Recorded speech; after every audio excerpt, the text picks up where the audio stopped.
meeting of the Growth Management Commission to order. And may I please have a roll call? Chair Preston, Here. Vice Chair Lloyd, Commissioner Borders, Commissioner Brooks. I know you're here. Commissioner DeChristopher, Here. Commissioner Kilgore, Commissioner Cron. Here. You have a quorum. Thank you. Commissioner Cron, can I ask you to lead the Pledge of Allegiance?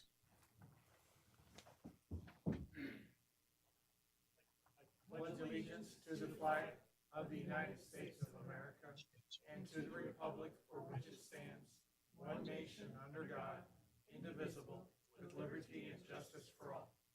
Thank you. Okay. And this is the time for public comment. The public is invited at this time to comment and discuss any subject, any topic that's relative to or within the authority of this public body.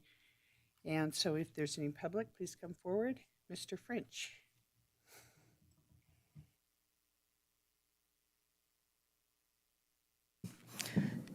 Thank you, Chair, Commissioner. Denny French, Carson City, Nevada. I would like to bring up my considerations with the format that you're putting out there as far as being able to do research on it. You go down and you do click on, and then it goes to different sections, and you have to click on each one of those to find the following information. Just scrolling down doesn't always do it. So I would like to have that looked at a bit. It doesn't make it user-friendly for me. Maybe I'm misunderstanding something. The other thing is that on the calendar, it had the 4 o'clock meeting, and then on another calendar, on the agenda itself, it said 5. Or 4, and the calendar said 5 originally. So that's a miscue, and I think that could be reviewed easily. And otherwise, I appreciate you all being here. Thank you very much. Thank you, Mr. French. Did you sign in? These two? Okay, for the possible action, approval of the minutes. And does everybody receive a copy of the minutes? Okay, do you see any changes? Yes. Okay. And do you see any, do you accept the minutes of the May 31st, 2023? Because this is growth management. Are there any changes? Can we do them together? Hmm? Can we do them together? You want to do them together? Yeah. Okay, would you like to do them Yes. together, or do you see Madam any Chairman, I'll changes? move that we accept the minutes of Wait. May 31st and Okay, April. wait. Do you have any changes? No. Okay, I'm just looking at No. Vern. Vern's looking like he has a question. Oh, that was a question. I thought you were talking to him. I'm sorry. No problem. Madam Okay. Chair, I think the Growth Management Commission minutes are for the Growth Management. And this is the growth Oh, management. okay, but we can't do both. Right, this is the growth management, and that's why we're looking at the growth management approval of the minutes from May 31st, 2023, last year. And then we did growth management. We did a growth management last month in order to consider the convalescent center. So these are the two minutes that are in front of us now. Okay. And Madam Chairman, I still move to accept the minutes of May 31st, 2023 and April 24th, 2024 for the growth management. Thank you, Commissioner Borders. Thank you, Commissioner Cron. Accepted, no changes. I have a discussion point. Oh, certainly. We have a commissioner who was not on the commission for Just one do of them those items. separately. It's easier. Okay. Brooks and wasn't on the commission in 20. Vern was not on the commission? He can, Brooks. he can abstain. But if you do, he can vote on one, but not the others. Oh, Well, I was okay. here in 23. I'm talking about Greg Brooks. Oh, sorry. I'm going like, I was. And Madam Chair, if you'll take them separately, because the composition of the commission was different in 23 than it was in 24, and so it'll be a different vote. Okay, Chairman, I'll amend my motion to only approve the minutes of May 31st, 2023. thank you. And Commissioner Cron? I'll second again. Okay, thank you. Any opposed? All in favor, aye. I'm sorry, Aye. opposed? Aye. Any opposed? Nay, and Commissioner Brooks abstains. And then on, for the minutes for the April 24th, 2024. Madam Chairman, I move that we approve the minutes of April 24th, 2024. Thank you. Second. Thank you, Commissioner Cron. All in favor? Aye. Aye. Any opposed? Nay, okay. And those minutes are approved. Thank you. Okay, Chair, before you move on, when, simply just for the record, the abstaining or not abstaining from approving minutes when you weren't present is a matter of, generally, I should say, is a matter of personal preference. It's becomes not a matter of personal preference when, when you don't have enough people present to make a majority of the people present. However, the commissioners, a commissioner can, if a commissioner is not present at a meeting, a commissioner can review the minutes and or review the video from the prior meeting, and if he or she is comfortable, can vote to approve or disapprove or make changes to the minutes. It's completely, up to their preference. I just wanted to put that on the record. They can do it. It's not required that they abstain. thank you. I learned something new. I like that. Okay. Meeting items.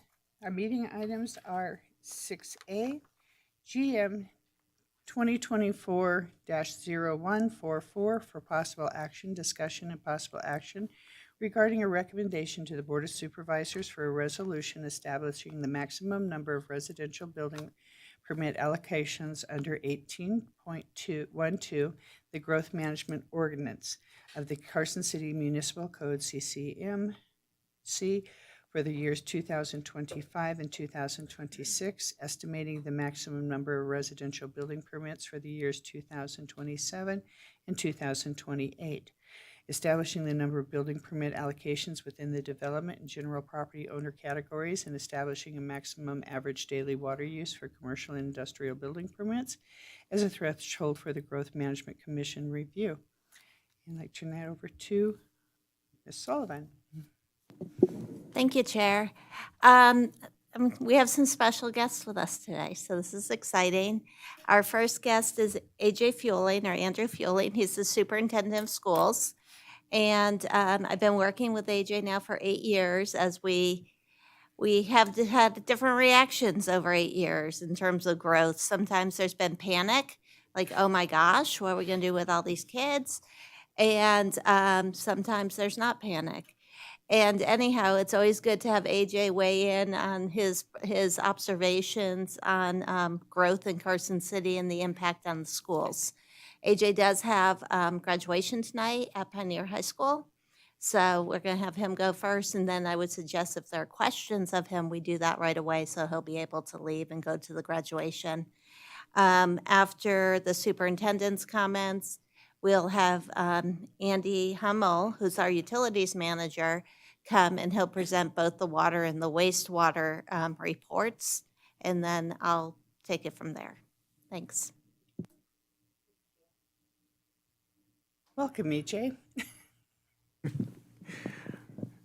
Good afternoon, AJ Fueling for the record, Superintendent Carson City School District. Lovely to see all of you. 7 years ago, I think I was crying on the phone to Hope, concerned about all of the growth that was happening in the city and what we were going to do. That is not the same concern that we have now with declining enrollment in the school district.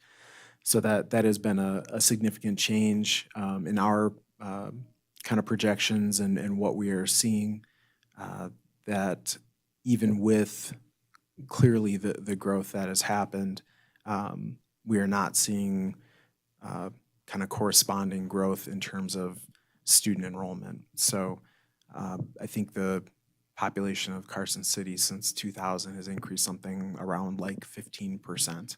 And our enrollment is, again, it's declining. So even with that growth in the population here in the city, there's declining student population, which we were seeing signs of even prior to COVID, so that it's not something completely catching us off guard, but it's just now it's happening. So it's something that we're dealing with and making adjustments to. So I don't know if there's anything specific you would like me to speak to, or just had questions for me, or? I know I have a Anything? couple of questions, and I don't know if my other commissioners do, and so I'll put it out to my other commissioners first. Okay, and that would be Commissioner Cron. Oh, are you one or two? Okay.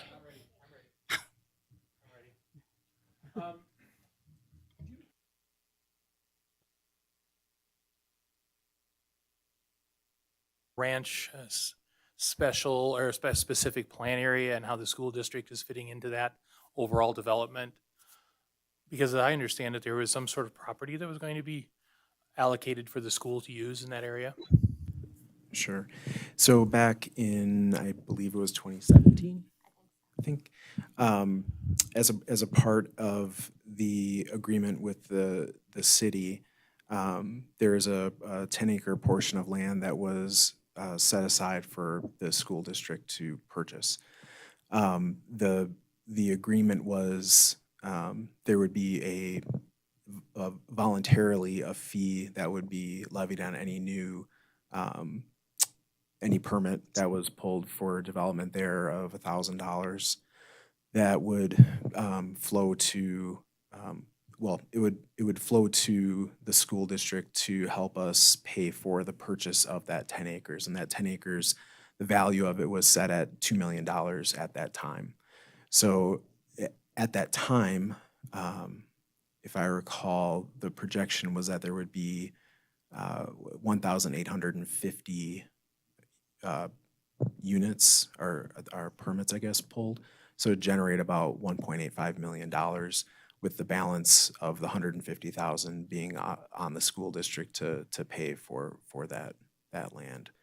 And so those monies are now flowing in as this development is happening. And I know there's been some changes with kind of the expectations of what the Lampa development will look like and how much of it can be developed, but that agreement still stands. Okay.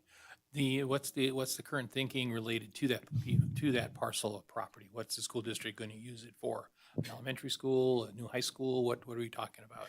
We were looking at a water park. I'm kidding. Sorry. Oh, I'd love to see a water park. Me too.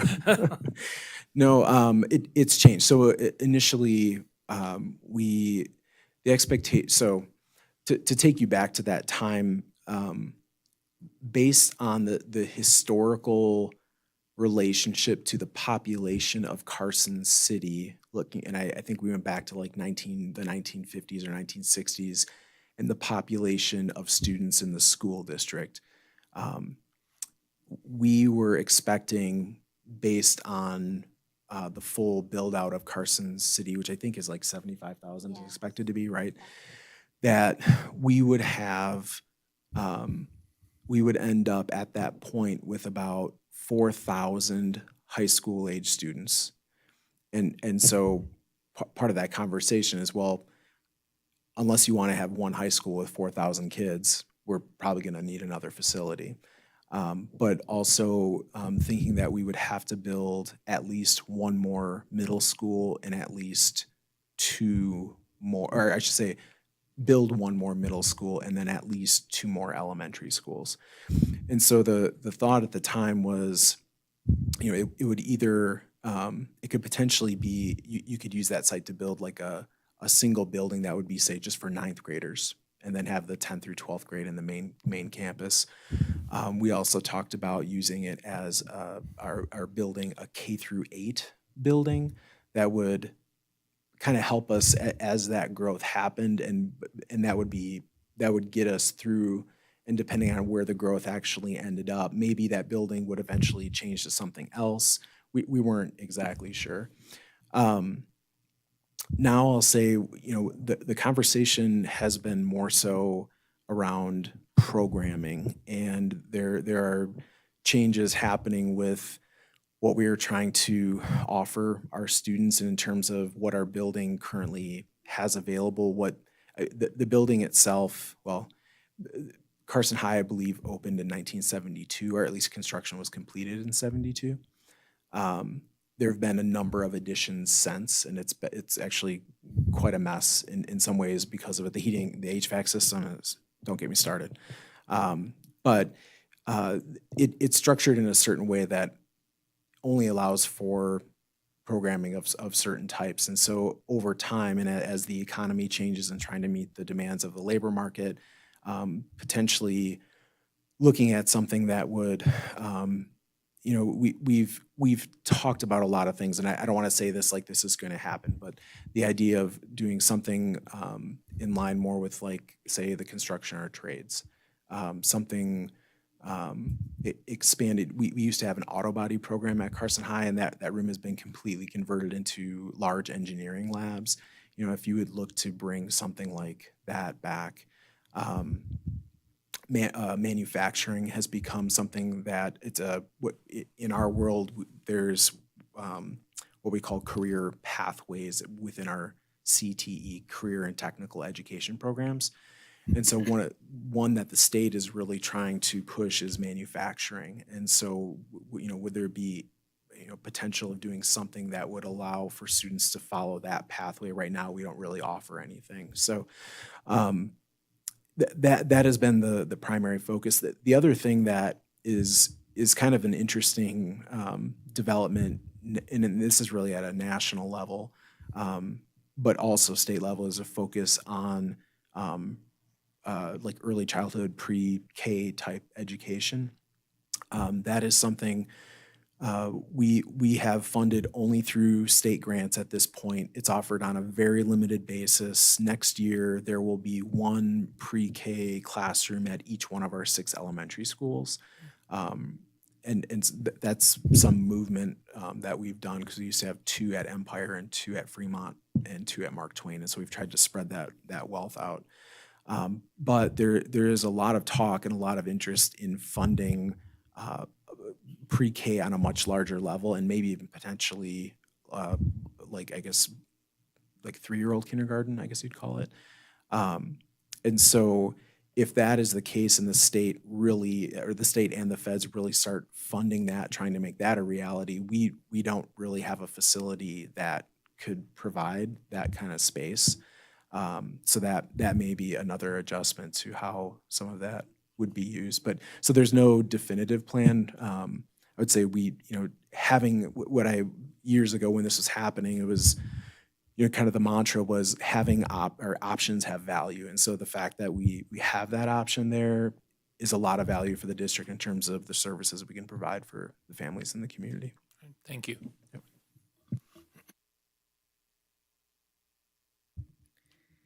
Thank you, Chair. I have 3 questions. I'll try to go quick. Are there any mechanisms in place at the state level or locally that can help you kind of assess the decline in population for students? For example, say how many have decided to enroll in like private school, public charter schools, homeschool, etc. So first, let me say, I very much appreciate you allowing me to go first this evening. I'm not in a super rush, but it does help me get to the next event. So thank you.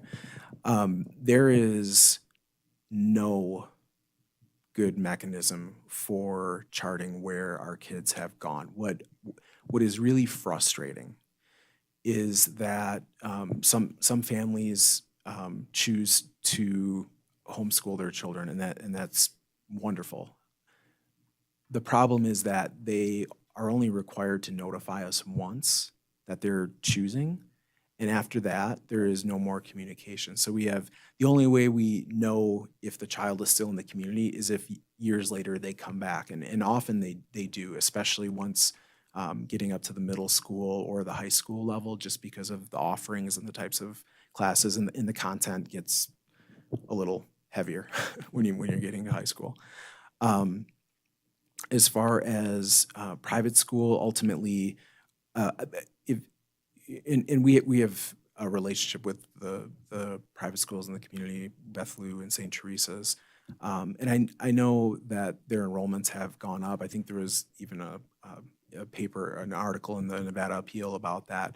But in terms of what even if it's a 10% increase, which sounds really large, they're not very large schools, so it's not a lot of kids moving. So and we know, so Carson Montessori is the existing charter school in town, and their population has held. It hasn't gone up. I think they're maxed out effectively at this time. We do know that we've been notified that the state charter authority is there is a charter that from Vegas that is interested in moving into the area and potentially opening a charter school. That would be in the following school year, not this coming school year, the one after. But we don't have a lot of details otherwise. They're just required by law to notify the home district. So, yeah, I guess. Thank you for that. The next question is, what is the demographic breakdown in our public schools right now generally? I mean, you don't have to give specifics, but like high school, middle school, elementary, what does that look like? Sure. So we are 100% smart kids. That's the first demographic breakdown. At the high school level, we have about 2,500 kids of the about 7,200 that we have in total, including pre-K. And just to give you kind of an initial sense as I talk about this, we have seen even before COVID that our elementary school numbers have been coming in lower and lower over time for the last decade. So the junior class in the Carson City School District in total is about 620 kids. Our kindergarten class this year was about 410. And so that what you see if you graph that out by grade level is the high school classes average about 600 kids per class. The middle schools average about 550. Grades 1 through 5 average about 500, just under 500. And then we just had this drop in kindergarten. One of the kind of caveats to that is the state in the last couple of years has been changing the date, the required birth date for a child to enroll in kindergarten.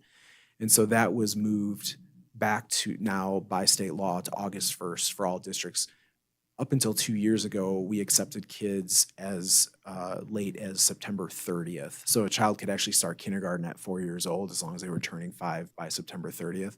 Now they have to be 5 by August 1st. So we know that clearly there were some kids potentially lost this year because of that, but we don't know how many. So I'm interested to see what the kindergarten class next year looks like coming in. I would expect it to be more than this year, but I don't know.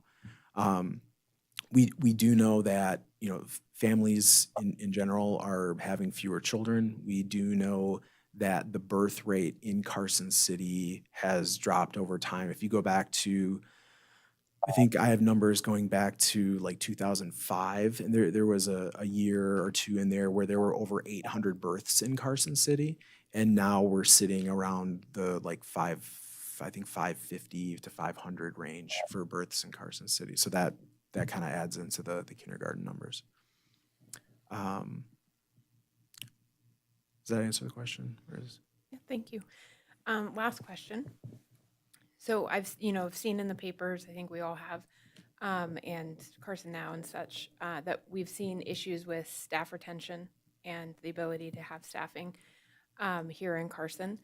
What can the city do specifically in planning, and we're in our master planning process, that you've heard from staff to help you better recruit and retain staff here in Carson?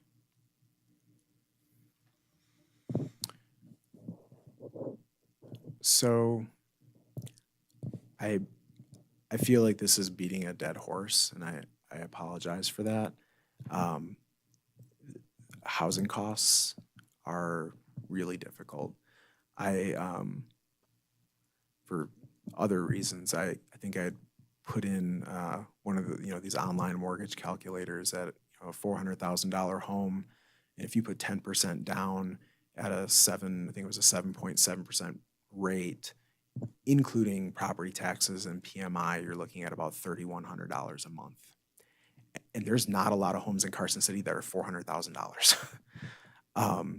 And so, you know, in this last year, we were able to bump up our starting pay so that we have the highest starting pay for teachers in Northern Nevada, and that is $52,000 a year, which comparably is good, but even that, when you're looking at housing costs of that size, it becomes, after taxes especially, it becomes difficult. So I think just continued thought around problem solving that, and I know that is a very complex issue, and I don't mean to make that seem like a easy fix in any way. I don't know that, you know, in the reality of that question though, as well, is it's not just a Carson City thing, it's a Northern Nevada thing, right? And I'd argue it's a Western United States thing, the property values. So we have had some success in recruiting out of California, I think, because everything's relative and our housing prices look really nice compared to some parts of California. So we have had some success with that.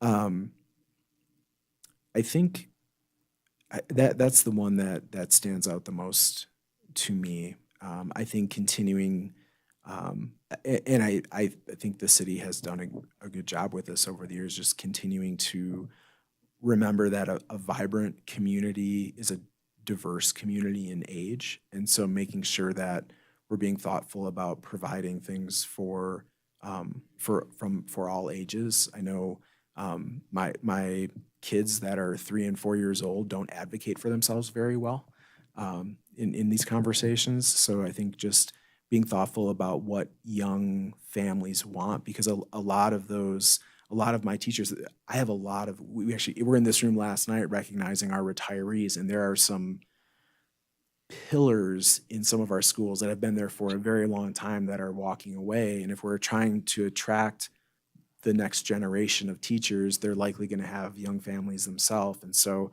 just being thoughtful about the amenities that we provide here, that young families are kept in mind with those choices.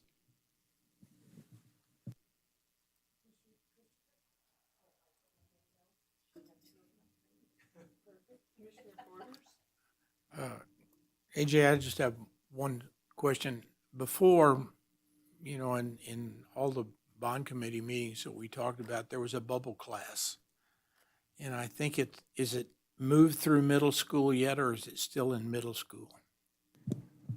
So they are now, time flies. Yeah. They are now sophomores. Sophomores. So that is the largest class in the district. At the beginning of the school year, it was right around 650 kids, yeah. Is there another bubble class in the district coming up?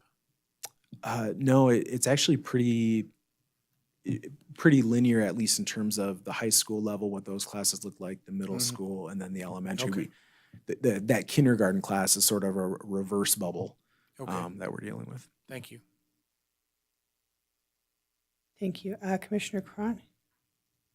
One last question. It piggybacks off of a few other of the questions that we talked about earlier. I appreciate the update related to the lump property and what you're planning there. It sounds like you're trying to be pretty flexible. But from an overall perspective, does the school district have a master plan that it looks at related to facilities, related to educational opportunities, where you're going in the future? Is there something, just so that I'm sitting here just trying to realize that there are plans in place that are going to actually take the school district to a higher level, both facility-wise as well as just academically? Yeah, no, that's a good question. So we do have a facility master planning process and have a facilities master plan. It's not as fancy of a document as the city puts together, but it lays out at least what in pretty significant detail what the existing needs are coming up over time, through our we have assessments that are done about, our roofing and things like that. So trying to plot out some of those things. The reality, I think, in terms of larger dollar costs, is that we have quite a limitation on what our bonding capacity is.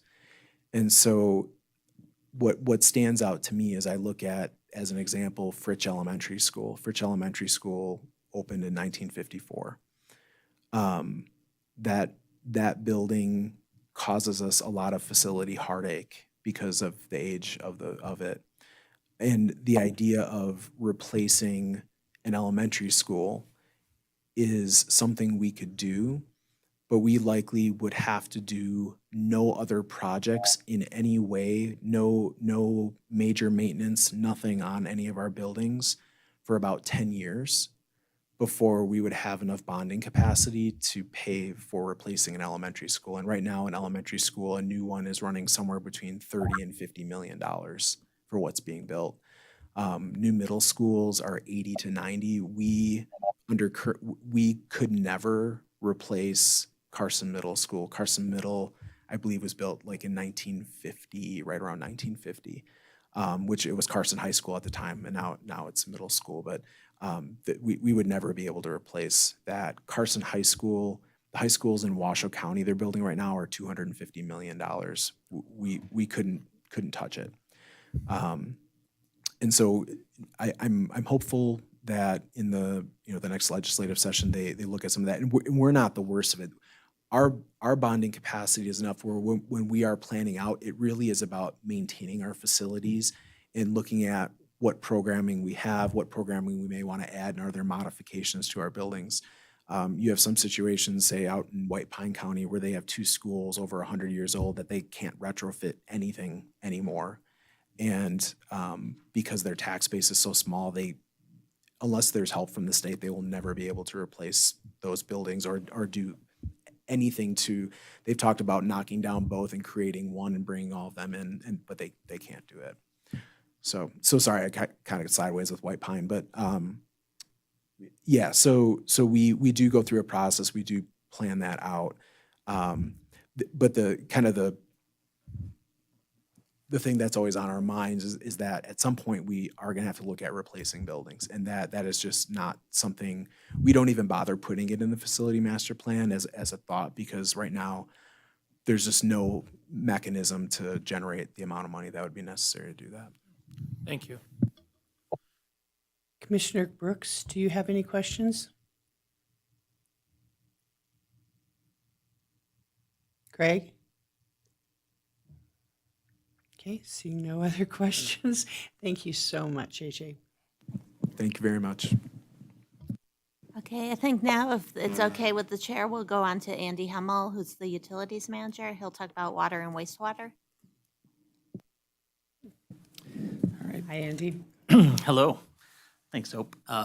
So for the record, Andy Hummel, Utility Manager for Carson City, here to give our annual update on water and wastewater here in Carson City. Kind of start with, it's been a year of changes. Last year, Eddie Quaglieri, our water utility manager, was up here with me. About a month after we gave that presentation, he left us for, I guess, wetter pastures to the north, but oh well, here I am. So, but with that, we had an opportunity in Public Works to do some reorg, not only in the utilities, but in other divisions. So I basically became the utility manager over both water and sewer. So about 40 employees between those two groups, handling all basically tap to toilet to everything water. So wanted to start with basically kind of looking at water outlook for the year. Had another good winter. Didn't really start that way, but March came in roaring and put us our snowpack that was looking about mid-March. I put that slide together for another presentation I did, but how quickly we came up to 100% snowpack. That's our, and then on the bottom left there, our drought monitor at that time. Even last year at that time was a lot more color to that map, or a lot more dryness to the state. So two wet winters in a row really helped us out.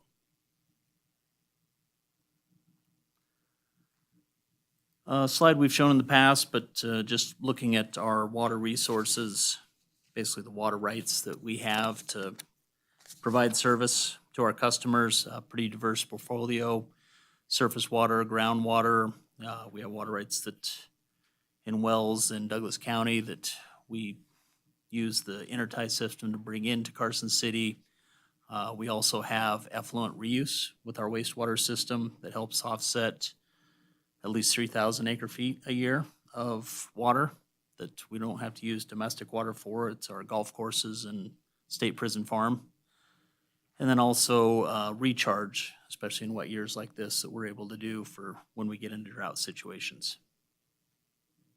So main thing of interest there in the middle, we have about 18,600 acre feet of water rights at our disposal. A little overview of our water system. We have about 350 miles of pipeline in the ground throughout the city. That separates us basically 16 distinct pressure zones. So if you're at the top of the hill, it takes more pressure to get there than if you're in the valley floor. That's essentially controlled. We have 13 booster pump stations around town, 16 storage tanks, and at least 60 pressure reducing valves to maintain those pressures between those different zones. So they are intertied, but that's the pressure reducing valves essentially control that pressure between those zones. We use, any given year, about 75% of our water comes from groundwater, wells around town in Douglas County, and then 25% is surface water, both our Quill water treatment plant, and then we have river induction wells down along the river. And I mentioned a little bit earlier, but we also have an interconnection with the town of Minden, some wells down there that we have water rights in. So we can pull in about 5 million gallons a day from that source.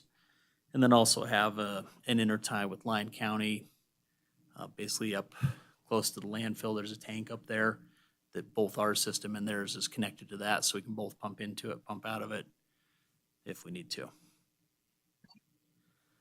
As far as our demand trends, last year, like I mentioned, was a pretty wet year on the water system that we tend to see lower demands on those years, especially last year. It seemed like it kind of rained off and on all summer, so we saw a lot less irrigation demand than normal. We still, hot day during the summer, saw about a peak day of 18.6 million gallons a day of usage. We can produce about 26 million gallons a day, so still a pretty good cushion there. But looked for the purposes of the report that's in your packet, I also looked further back to make sure that didn't want to use a good wet year like that, as it kind of skewed the numbers. So conservatively, we looked all the way back to 2010 in terms of that max day production. Our average has been about 19.2 million gallons a day across that time period. And then from a production standpoint, how much water we produce, our peak year over the last 5 years, we've seen that trend kind of go down a little bit over time due to conservation. But over the last 5 years, our peak year was a little over 11,000 acre feet of water produced. That was in 21. In the kind of the height of the drought. So that's still, compared to that 18,600 acre foot number, there's still some room there, plenty of room. So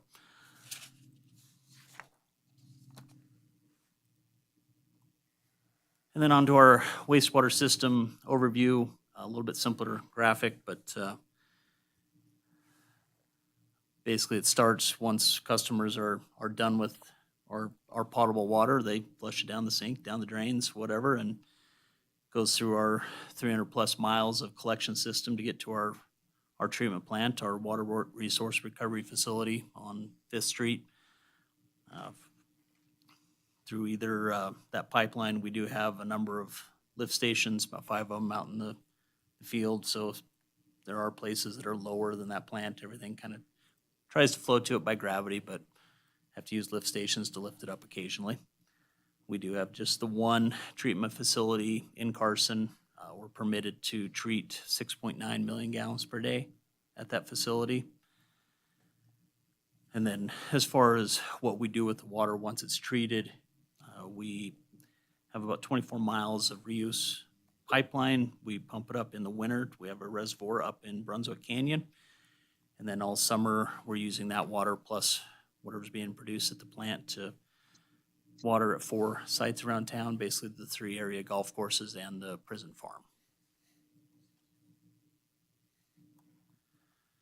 In terms of our trending on the wastewater side, like I mentioned, last year was a really wet year, especially the month of March. We saw kind of some records get broke for us, but our average daily flow, this data is across the year, but you can see it jumped up almost a full MGD between 2022 and 2023. In the graph below, the kind of darkish blue, maybe purplish line, that facility planning trigger, that is about 5.85 million gallons a day. So that represents basically 85% of our permitted capacity, 6.9 MGD. So once we get to that point or close, then the state starts wanting to know what our plans are for the future, how we would upgrade the facility. So we're still a little bit below that with last year. But we did go ahead and we're starting the facility planning process. It's been, I think the last time we did one was, we started at about 2011. So we're due. We're anticipating some permit changes from the state that we want to get ahead of things like that. So also wanted to point out in the packets, we did look at, the permit is written as monthly average. So that 5.63 for the year, our monthly average, we were actually a little bit over 7 for the month of March last year. Just that intense amount of rain that we got that whole month. Basically, pretty much all wastewater facilities are subject to some I&I inflow and infiltration, leaks around every manhole, lid in the street, a little bit around if there's a leaky joint in the pipe in the ground, things like that. But so we saw higher flows definitely for the month of March, but we were in contact with the regulators at NDEP the whole time. And their concern was more that number does come down for the year and see where we're at the end of the year. And so far they're happy. So, but it's definitely something we're watching. Then on to utility projects that we're currently working on, did over the last year. We rehabbed 2 of our wells this last winter. I had to replace basically the pipe between the pump and the bottom and the wellhead at the top on one of them, some motor replacements.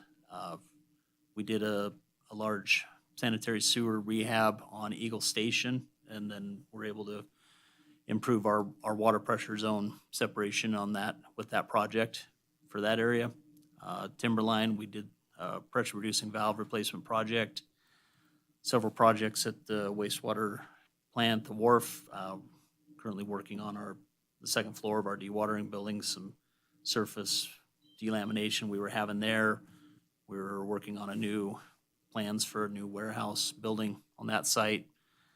And then also the headworks, basically where the flow comes into the plant, upgrading our oldest screw pump, basically how the sewage is lifted up and pushed through the process at the start. We upgraded a bunch of our effluent mainline air vac valves this last summer.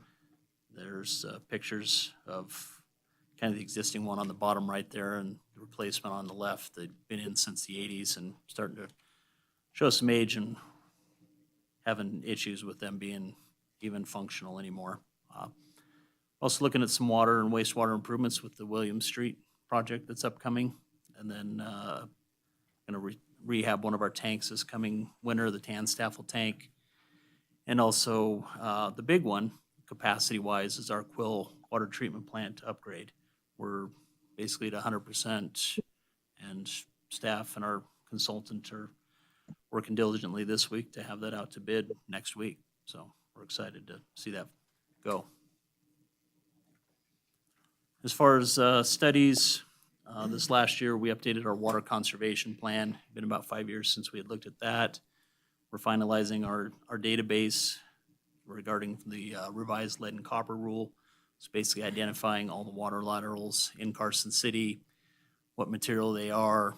Some of that is basically used AI and available plans, all available data to help narrow it down, which ones we have to go and actually physically look at.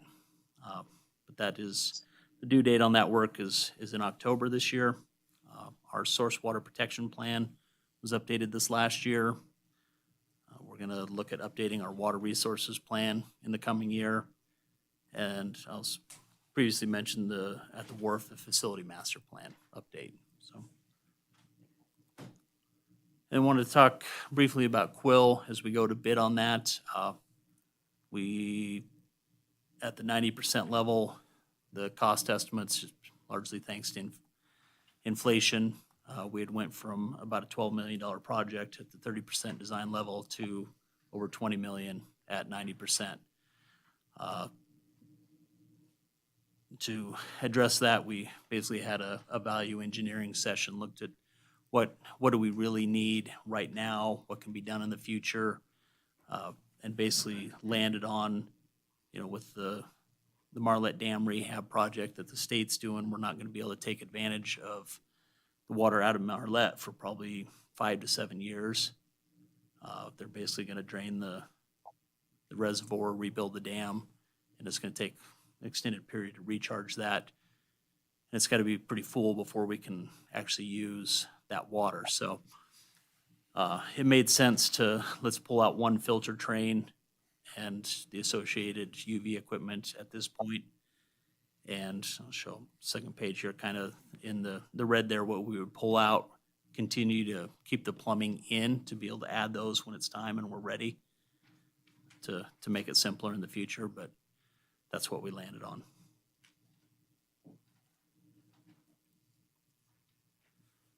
And with that, that's my presentation for the year.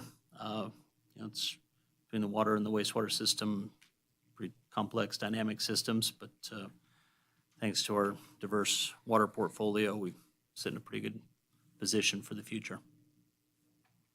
Any questions? Thank you. There's lots Yeah. of questions always. Okay, Commissioner Borders? Andy, can you go back to the two charts you had, first for the water and then with the sewer? Yeah. That one. From about 2010 to about 2022, it looks like it's about 10,000. What is that, acre feet? Yeah, that's acre feet And then metered. this year it dropped down significantly. Is that because I guess the question is why? Largely that was 2023. We didn't see our normal spring uptick until later in the year, much later. Okay, Thanks to the wet spring. Because it was It's a cold large- and wet, nobody turned on their sprinklers. Yep, exactly. We saw Okay. that All right, that- really that- delayed. That makes sense. Yep, And then if you go over to the sewer, yep. Sewer lines inherently absorb water. Yeah, And I guess that the uptick, what you're saying is the fact that because the ground was so wet and it rained so much, we sucked maybe 1 million gallons out of the ground. And I Yeah. know that sounds infeasible to some people, but I know it happens. yep. And that's the reason why we think that went up to 5.6. Yeah, we have, last count, it's over 4,000 manholes, access points to the sewer system out in the field, and just each one of those has little pick holes, things like that. And a lot of those storms were, Okay. there's drainage across the road that it just a little bit makes it in. Death by 1,000 paper cuts, basically. That's right. Yeah, Okay, thank you. yep. Thank you. Commissioner Cron, please. Thank you, Madam Chair. One of the concerns that the public consistently has, especially when this commission starts looking at larger developments in this town, is do we have enough water? That's a question we always get.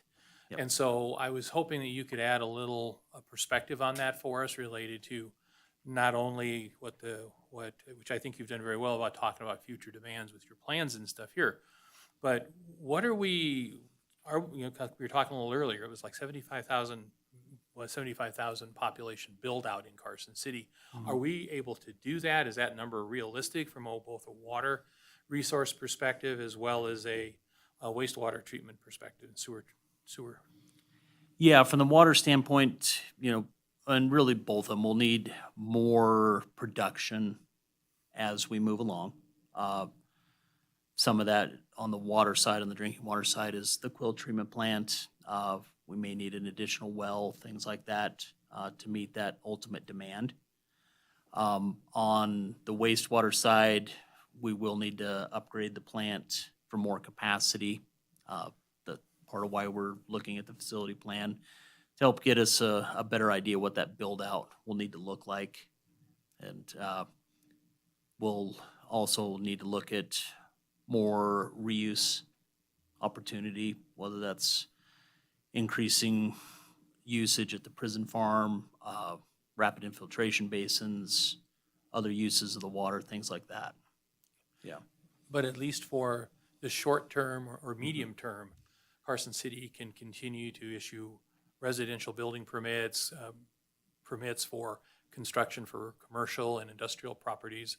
Are we in pretty solid shape for that right now? Yeah, in terms of especially in terms of the 3% that we're planning on for this committee specifically, that's not a concern. It becomes maybe a concern, just depends on what area of town, how much infrastructure we have. We might need to, improve a booster pump station or some larger infrastructure.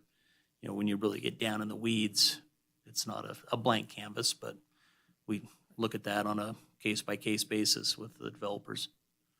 And would those be something that would be a part of the negotiations that the city has? Let's just say, let's take your example of saying some parts of town need maybe some upgrades, whether it's a booster pump station or additional piping. Is that something that Public Works negotiates with through the development process to provide funds for the cities to do that through the developer? Yeah, typically that gets put onto the development. Okay, so to city make that taxpayer improvement. dollars Yeah. aren't rolling into that. Yeah. Okay, thank you. Yeah. Commissioner DeChristopher? Thank you, Chair. Yeah, I just wanted to say a big thank you because I actually had a question that I directed earlier Yes. because I felt it was critical. And it was about the cyber attacks Yeah. that were actually targeting smaller communities' water systems. And because of the frequency, the severity of it, I thought, I want to take a look at this. And I just wanted the fellow commissioners to know that the question I ask is, have they complied with EPA for doing a risk assessment? And do they currently use best practices for the three main things they were looking at is changing the backup passcodes or passwords and making sure former employees no longer have access, and then updating their assessment. And when I see how many things you update, thank you for making that one of them. Really appreciate it. And I have one other question. The timing on when you're talking about the new facility planning, it's in process now. Just a guesstimate of when you know what costs will be involved with that? Yeah, so we're currently scoping the wharf one specifically. We anticipate that to be about a 12-month planning process. Okay. Yep. But again, just to Yep. reiterate what Commissioner Crom had asked you, Yep. that's costs developers. Will be picking up costs to the neighborhood when you do items that support the neighborhood equipment. Does that also include the facility? There's some of that, like if we have to, say, improve our treatment standards, just due to, NDEP comes in with a higher standard or something like that. Something like that is gonna be, we're all gonna have to share in that. Okay, If it's expanding capacity solely for growth, then we try to make sure the numbers work, that growth pays for growth. But, understood. yeah. Thank you, Yeah. appreciate it. Commissioner Brooks? Yes. Yes, do you have any questions for Mr. Hummel? No, ma'am. Okay, I do. Yeah. Okay, couple of different things, and it just basically has to do with some of the things that have happened to us since last time we were able to talk. One of the things was one of the step systems that we were having an issue is the one that was out by Empire Golf Course. And we were looking at that time, which I know was not very popular, was to, the requirement of the developer would have been for the developer of the processing plant to upgrade that step system. Yep. Is that step system going, because it's still not up to capacity, is that going to be the responsibility of the city? Or is that going to fall on a developer when and if? And feel free to jump in, Stephen, since you've been heavily involved in that one too. But like the Plateau development specifically, we've been collecting fees from them with the initial building permits to help pay their share of it. There's some that we're just already behind that the city will be required to pay. But yeah, we're trying to, everybody who's got a share and who's splitting that. Can you refresh us as to what the Plateau development is, please? Yeah, go for it. I can jump in there. Stephen Pote for the record. So Plateau is up on the east side of town. It's coming off of, I believe, Draco. Does that sound right, Hope? Yeah. Yeah. So Draco coming off Highway 50 goes into where the old dump site used to be. There's a large subdivision. It's going to be multiple phases, but they're pretty close to being ready to move on that first phase. So. Okay, thank you. And just to add to that, Commissioner Preston, so Randy Wright, city engineer for the record, I think my colleagues did a good job of answering that question, but just to clarify, lift stations often serve large communities, right? And the infrastructure that we have serves a larger area. So what we try to do at Public Works is find the balance of what is the impact of the development as it brings to the city and to our infrastructure versus what, their fair share. So some of these lift stations can move thousands of gallons of sewage or water, very large amounts. And a lot of these developments only bring hundreds of gallons of need. And so we typically look at a pro rata share or a percentage of that value to determine what their impact is to the system, and then charge them a fee for when those construction activities need to take place. And sometimes these developments are phased. So the way we look at that is we might collect that money up front, put together like a 10-year development agreement. That money sits into a pot or a bank, basically. And then when that project goes forward, we do the planning on it, we do the design.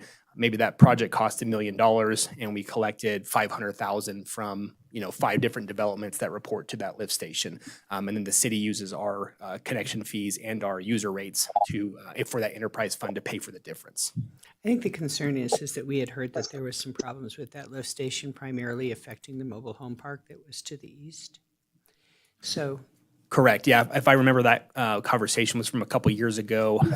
Unfortunately, I believe the problem was actually on the private development side. It's a private development with private infrastructure that eventually drains into public infrastructure, but the pipes that were clogged or were not providing enough conveyance were on the private side. And so we informed them of that. We did an inspection and informed them of that information. Perfect, thank you. I appreciate the follow-up on that. One of the things that came up as a statement to us not too long ago was that we have our different water sources. We know, Marlette, that's kind of frightening in some way that's going to be down for 7 years. But we have state wells.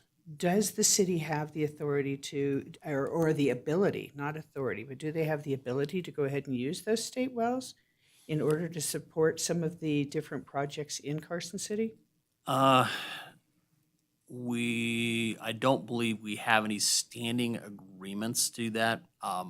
We've informally discussed, like there's one down on the prison farm that is a state well, and have discussed with them the possibility if we needed to of using it, but no agreements have been put in place. And then the other question, I had a couple more. The other one is that I've noticed that now we're requiring sewer hookups for areas that before were on septic. Mm-hmm. And so as those go on, that infrastructure to go out to those larger lots and so forth, is that going to be a city responsibility and then they're going to tie on as a latecomer, or how does that going to work? Yeah, that largely will be city funded. We're using as much federal funds for that as possible. Okay, and to- they're factored in when we're looking at the building permits too, is that we're Yeah. adding existing buildings back on? Yep. Okay, and now, been kind of confused on the water. I know we get water from Minden, but didn't we agree for Minden to go ahead and take some of their effluent?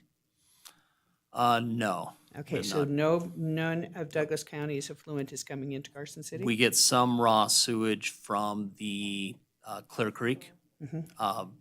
That is reduced. We used to have the area like Walmart and in that area in the north end of Douglas County there, they built a new lift station connection in the last year and a half that now all of that area flows to their treatment plant. Perfect. So it's just the Clear Creek Tahoe basically that we get their sewage. Okay, and I know that we've had some wonderful snow years for the last Yep. 2 snow years, but prior to that, we were in drought. Yep. Question is that when we put in all these tight lines and so forth, are we recharging our aquifers at all? Yes, and especially these last 2 winters is what have they been. We've been recharging as much as possible. Okay, great. Thank you. Oh, Commissioner Cron. Yeah, one last question, and you may not be the person for this, but we've talked about water, sewer, reclaimed. What about this? Just because on my utility bill it says stormwater program. Yep. Are you responsible for that, or is that somewhere else in Public Works that an engineer oversees that? We have an engineer in that position. We're between people right now. We think we have somebody coming July 1st. They would actually fall under our city engineer, Randy, here. I manage the rate side of it, the funding side of it, but the actual day-to-day management of that program falls under the city engineer. Because that was originally Rob Fellows, wasn't it? Who took that over, and he retired. Darn Correct. him. And so now you're basically backfilling that position. Yeah, so we had a succession plan in mind. That succession plan did not work because the person that backfilled Rob had worked underneath him and had mentored with him for about a year with the expectation that they would fill that role. They lived up in South Lake Tahoe, and the commute was atrocious, especially during the wintertime. So they took another position up with South Lake Tahoe PUD, I believe. And anyway, so I've been on the search for about the past 6 to 8 months. Finally found somebody that we think will be a really good fit, and excited to have them start July 1st. Yep. Okay, and I heard, Mr. Rice, that you may be leaving us? That is correct. My last day with the city will be August 2nd for similar reasons. I have about a 40-minute commute every day, so both ways. So. Okay, so the commute is something that has been very detrimental to your department. It's a factor for sure. I think, one thing that I'm very excited about was last Friday, the board agreed to approve a 5% raise for a lot of the staff. If you looked at that study closely, a number of my staff range anywhere from 15 to 25% below the market rate. And so that has been an extremely hard challenge to overcome. I think the last 4 years I've done an excellent job of finding the right people with the resources I have available to us. But parting gift or parting plea to you all would be to encourage your elected officials and for the public to understand that it's very hard to find qualified professionals when the market is competing to steal them away from us. And so that's definitely a factor in getting the right people in here to do the right job. So please consider that when you're talking with folks or engaging in that discussion. How about housing in that particular sector? In housing, in which particular sector? For your group, for your engineers and so forth, are they finding housing available in Carson City? I can't say that I've heard anybody complain necessarily in market.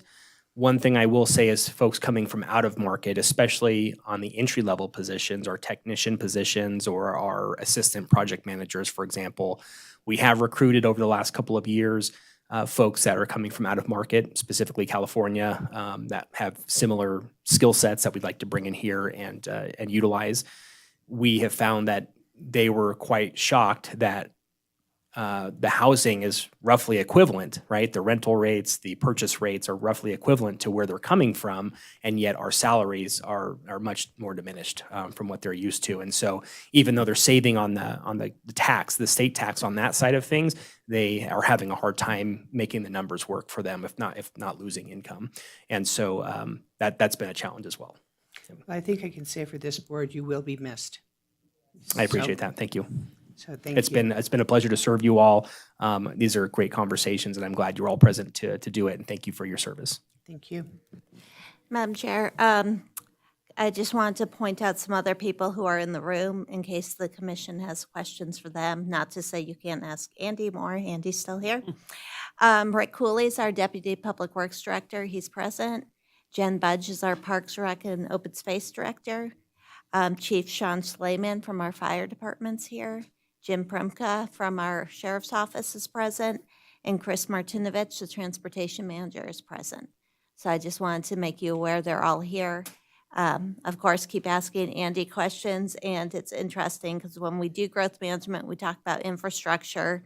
And Commissioner DeChristopher and I were in a listening session as part of the master plan, and infrastructure or infrastructure challenges were discussed in the context of personnel. And it was interesting because we don't tend, as part of growth management, to look at personnel challenges. But I think, as you heard from the city engineer, that's real, and that's created a challenge in service delivery just as much as the size of a pipe does or the size of the wastewater treatment plant. So just thought I'd add that. I'm going to ask you a question here, is that we were scheduled for the SUPs to be heard at 5 o'clock.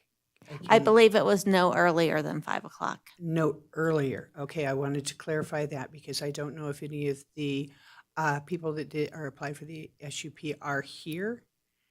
It is, I've confirmed it's no earlier than 5 o'clock, so we're okay. Okay, so we can continue on with the growth management? Yes. Perfect. Okay, commissioners, who would you like to hear from next? Commissioner Lloyd. Thank you, Chair. I do have a question for Director Jen Budge, actually. Probably not the same question. Yeah. Slide on out. Thank you so much, Andy. We really appreciate your presentation. Thank you. Thank you, Chair. And thank you, Director Budge, for being here. My question is around, are there mechanisms that you use to measure usage of community parks here in Carson City? That's a great question. We do in some areas, but not all. So if you're looking at, there's sort of three types of parks: a neighborhood park, maybe a little pocket park that you have in your neighborhood. A larger one would be a community park, Mills Park or our sports complex, it would be more regional. We get data from the Culture and Tourism Authority on a lot of our sports tournaments, which is really helpful when tracking data. We've tried really hard to measure out-of-town visitors for those tournaments and things like that, and then the local impact of that, especially on our economy. We do have trail counters, we have car counters in some of our facilities, but not all of them. We also input all of our data that we do have into a NRPA, which is the National Recreation and Parks Association metrics, so we can compare our usage to other communities of our size. So we don't have everything covered, but we're moving toward that. Okay, thank you. Because, yeah, I was curious about where I was going with that was I was curious about neighborhood park usage and if we were able to measure that, because that is something in the master plan, listening to our discussions, we've gotten a lot of feedback on. And so I was just wondering if we were able to measure what people's actual usage of those facilities Car were. counters and trail counters would be the best, most cost-effective way to be able to do that because they're not staffed other than maintenance. So when you have recreation centers, you have program participation, and you can track all of those things. Theater usage, I could get you an exact number, but neighborhood parks are a little bit harder nut to crack. Thank you. Commissioner Cron? Yeah, as long as Jen's there. Hi, Jen. Hi. Yeah, just more information, I guess, than really a question, is that as a part of the listening tour that the Planning Commission has been on, it has been, at least at the sessions that I have been, it has been without fail, that parks, recreation, trails, and open space are always identified as one of those jewels in the crown, if you will, of Carson City. So I wanted to pass along that to you. You may have heard that already, but it really makes a difference on the quality of life in the people. And I can't talk for other commissioners. I've only been to a number, but I haven't been to all of them. But that's what we've been hearing. And it really plays into a huge factor of life, quality of life here for the residents in the town. So I just wanted to pass that along to you. Thank you so much. Appreciate that. Commissioner DeChristopher?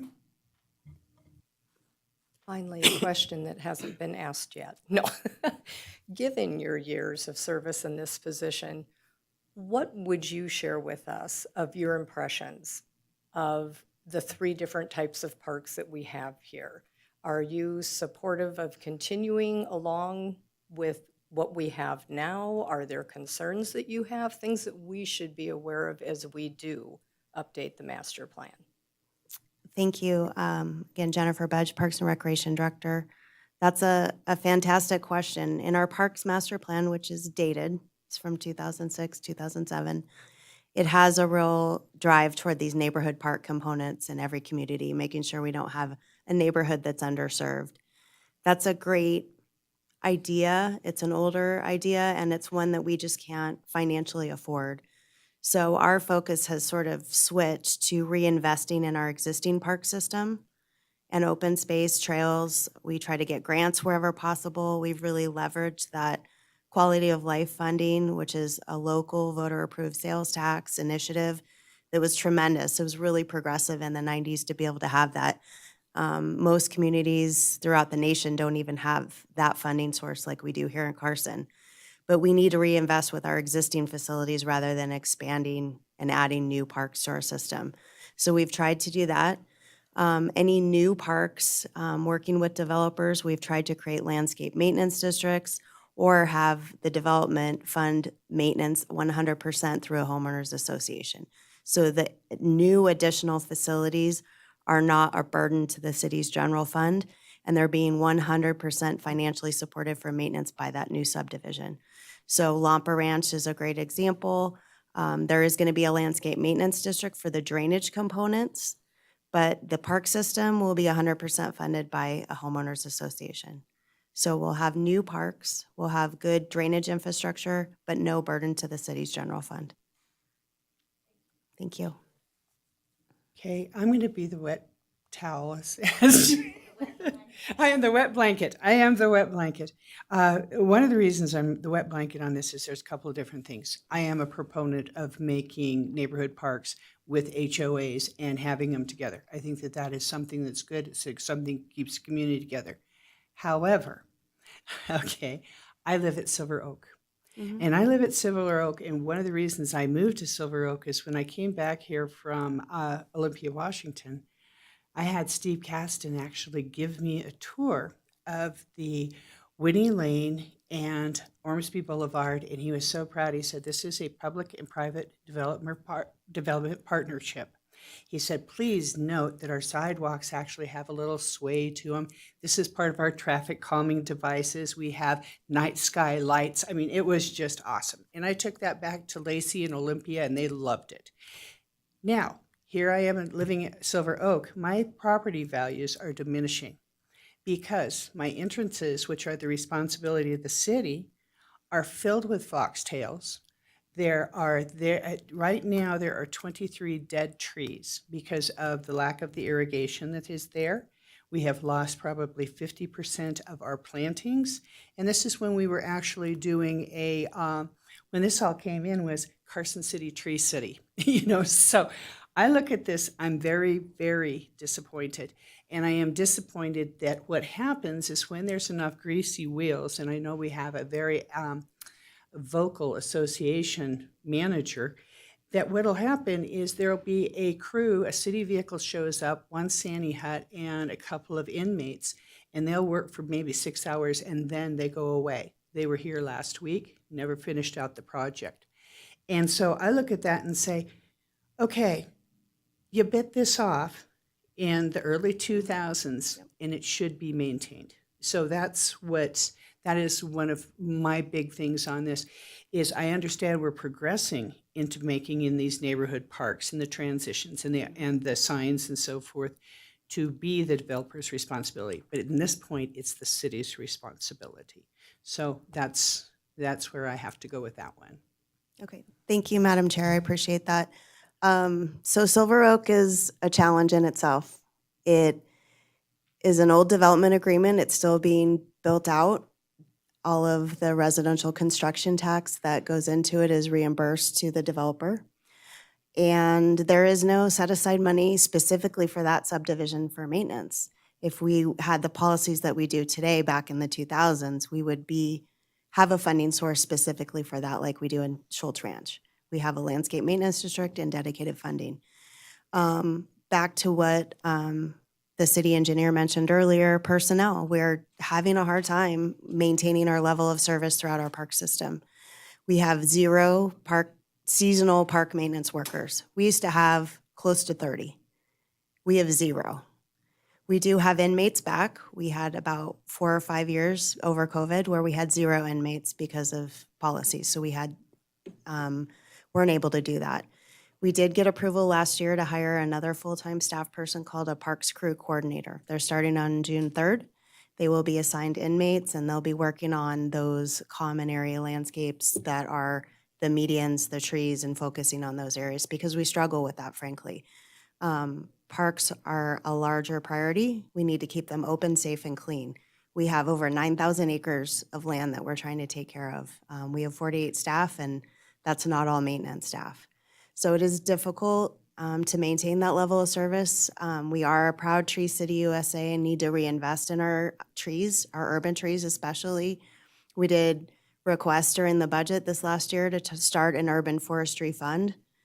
We requested 30,000, we got 5, but we'll take it. It's a start in that right direction because there isn't a budget to replace the trees as they are diseased or dying. If you look on 5th Street right now, there's a significant tree disease situation happening as well. So we need to be able to reinvest in those trees and take care of that as well. The weeds, and we are working slowly, going up North Carson Street. They were going on College Parkway. They're going around to Ormsby right now, but it's not done.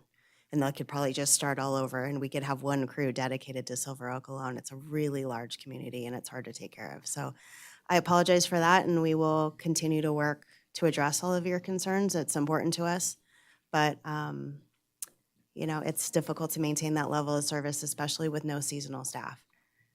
I think one of the concerns is, though, too, is that there was irrigation that was put in there, and perhaps some of those trees that are right now that are very stressed, if they were able to get some water to them, that might be very helpful because what's happened is that's not there.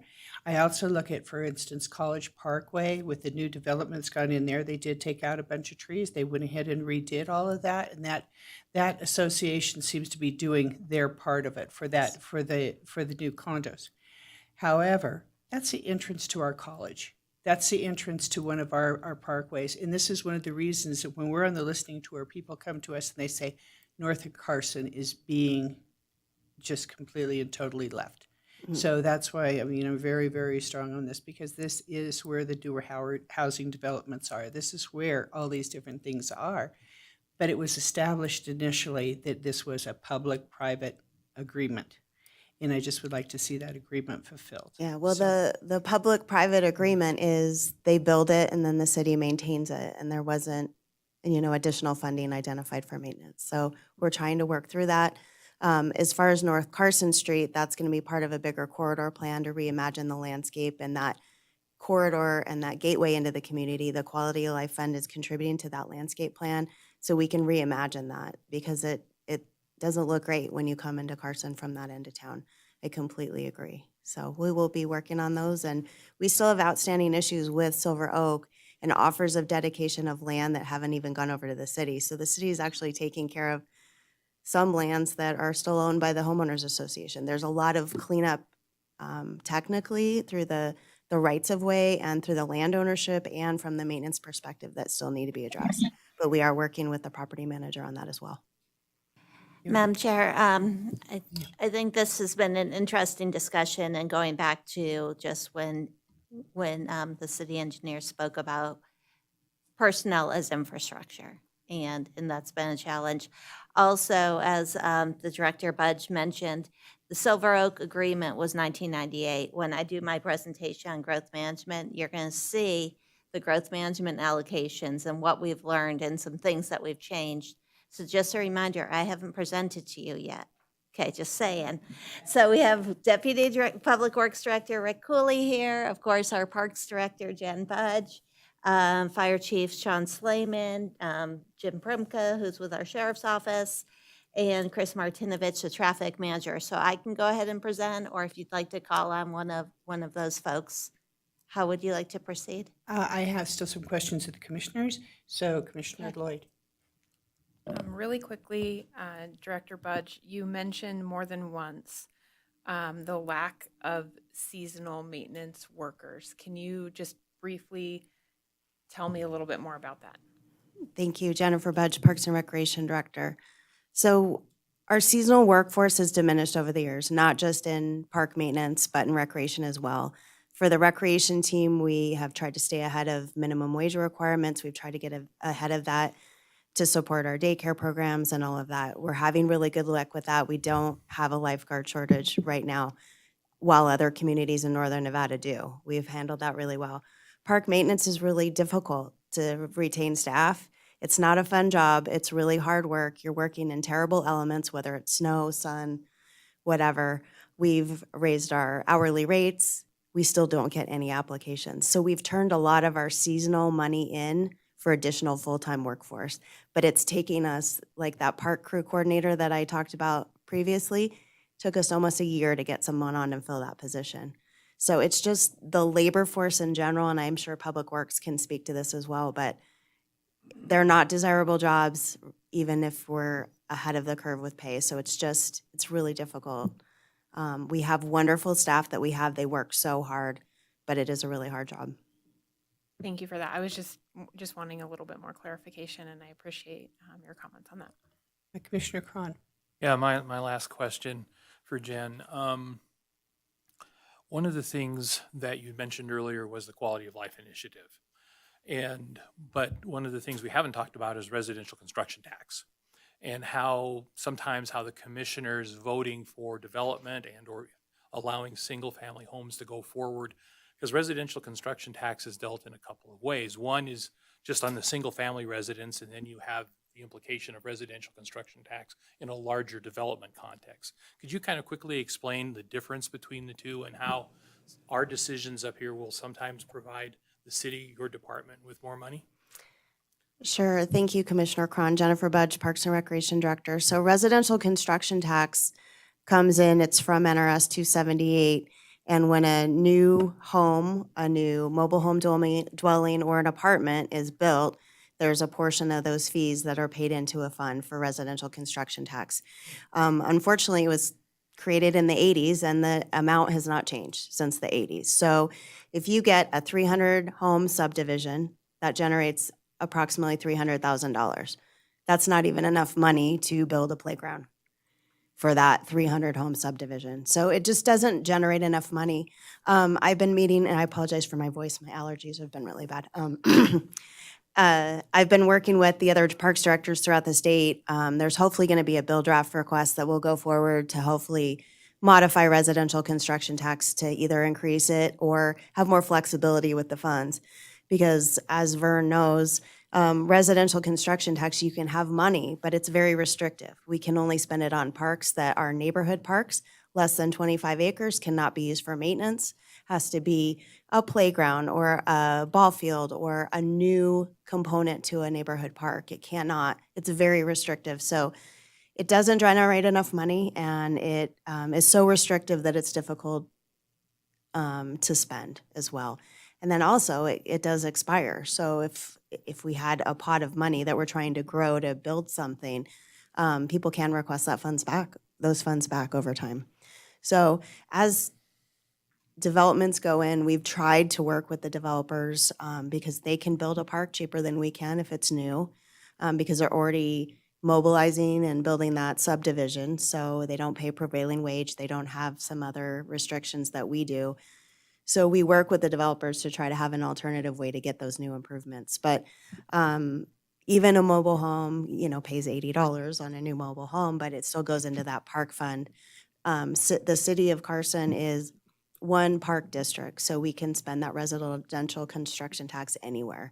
If you're looking up at Washoe County, they have 24 districts. So you get these little pockets, and then I used to say, well, I can buy you a bench, but I can't install it with the funds. So it's really hard. It's great additional funding that we can utilize for a match, for grants, and we can leverage that where possible, but it's not a fund and realistic that's really supporting neighborhood parks and new developments.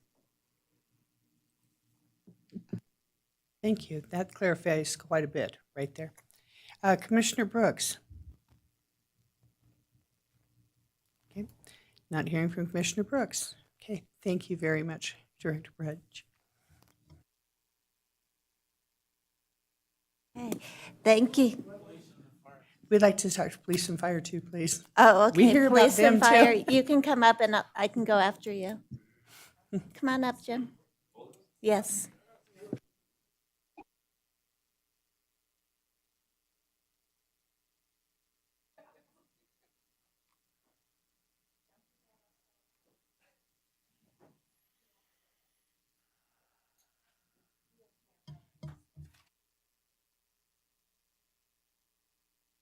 Okay. Would you like to introduce yourselves? Sure, thank you. Sean Slayman, Fire Chief, Carson City. Jim Primka, Assistant Sheriff, Carson City Sheriff's Office. Okay, Commissioner Cron.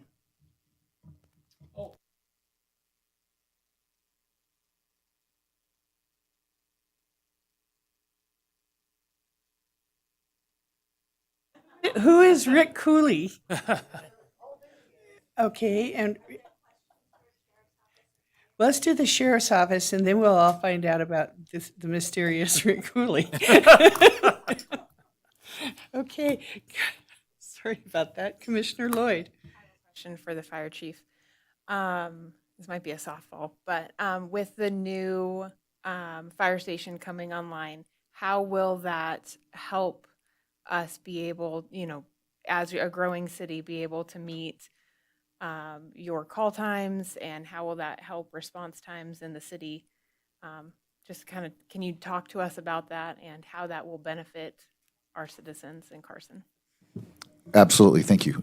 Again, Sean Slayman, Fire Chief, Carson City. Fire Station 55, which is located will be located on the east side of town on Budai Road on Public Works land, will improve that immediate area's response time. Right now, the two closest stations that respond to that are Station 51, which is on Stewart Street here downtown, and Station 52, which is at the airport.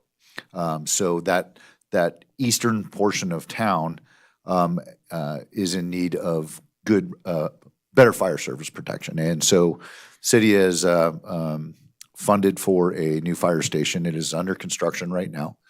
We anticipate it opening sometime summer of this next year, hopefully a little bit sooner, weather permitting. But what that will do in that immediate area, that'll improve significant response times, where right now what we would call a travel time from the time the fire engine or an ambulance leaves the station to the time it arrives on scene of the incident, that travel time to that area can range from 5 to 7 minutes, depending on the specific addresses and obviously time of day. That will significantly improve that area, as we'll have an immediate response. Right now, we have staffing to staff a fire engine for that station. We are working on developing some funding internally with our ambulance fund to staff an ambulance with that into that area, if not relocate an ambulance to that area. On the greater scope of that, what that means is Station 51 and 52, which are our two busiest stations, will have a greater availability, as Station 55 will be taking some of that workload away from them. So that will spread out through the entire city and create more reliability, as well as we have added an additional resource with an additional engine company for fire suppression and paramedic services in that area. Commissioner Borders? I I guess I'd like to ask both of you the same question that becoming a theme of this meeting today is personnel and your ability to keep staff and to get the necessary staff that you have. Could you just give us a snapshot of the police department and the fire department as to how you're doing that? Sean Slayman, Fire Chief. In July, we had a grant expire in October of '23, but in July of '23, the Board of Commissioners, the Board of Supervisors agreed to a contract with the firefighters union that increased our daily staffing levels by 3. And again, that staffing level will go towards the new fire station once it opens. Right now, they are staffing other apparatus. So we are addressing the growth in travel times for our area with that. There will certainly be more needs as call volumes increase. Prior to the COVID era, we were averaging a 3 to 5% call volume increase on an annual basis. That's not directly tied to growth specifically. It was just it was a national trend. Since COVID, then those numbers have quelled a little bit, and we're still hovering around the 11,000 calls per year. And so what I anticipate is that will pick back up again, and then there will clearly be a need for additional staffing as we go forward. As far as maintaining personnel, we've been very successful at minimizing attrition lost through to other agencies. Our only real loss right now is through retirements. On occasion, somebody will leave to go to another organization, but that number has been significantly reduced over the last several years. Okay, my question. Oh, okay.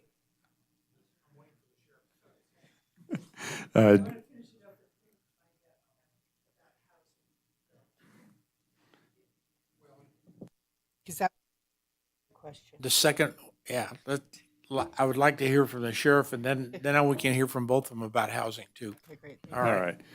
Jim Premka, Carson City Sheriff's Office. Go along the same lines with the fire chief here. Most of our attrition rate for the employees at our department, it's typically retirement. We don't lose a lot of people to other agencies. And our numbers of staff that we're still, I guess, openings that we have stayed pretty consistent over the years. I'd say since COVID, I think we have an opening on patrol and a few in the detention center right now. I'd say our biggest challenge right now is dispatchers. We're running a little low in that area, and some of the civilian staff.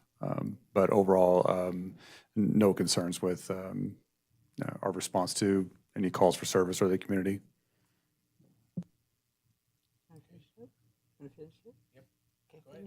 Oh, you want? Okay, now I'm going to. Are your staff, your current staff, are they living in Carson City, or are they living in our surrounding areas primarily? Do you know? From the fire department's perspective, we're spread out through northern Nevada. We do. I don't have the exact percentage number. We do have a fair amount that live in the community, in Carson City itself, and then Douglas and Washoe County, mainly the Reno area, is where the largest contingent of our firefighters and employees reside. Do you know if that has to do with actual cost of housing, or if it has to do with, I mean, we found out a lot of people like to live in Reno because there's more to do in Reno. Yeah, I haven't had a lot of specific discussions with our firefighters on that, but a lot of it is where they desire to live, and the whole dynamic where their spouse may work, where they lived prior to getting hired. All of those things go into play. Under Sheriff? Yes, same with the sheriff's office. I've seen a shift over the years. I've been here 28 years, and I think when I started, the majority of us lived in Carson City, but I'd say now slightly over half probably live in other communities such as south into Reno, Lyon County, over here in Dayton seem to be our two largest areas, and then some down in Douglas County.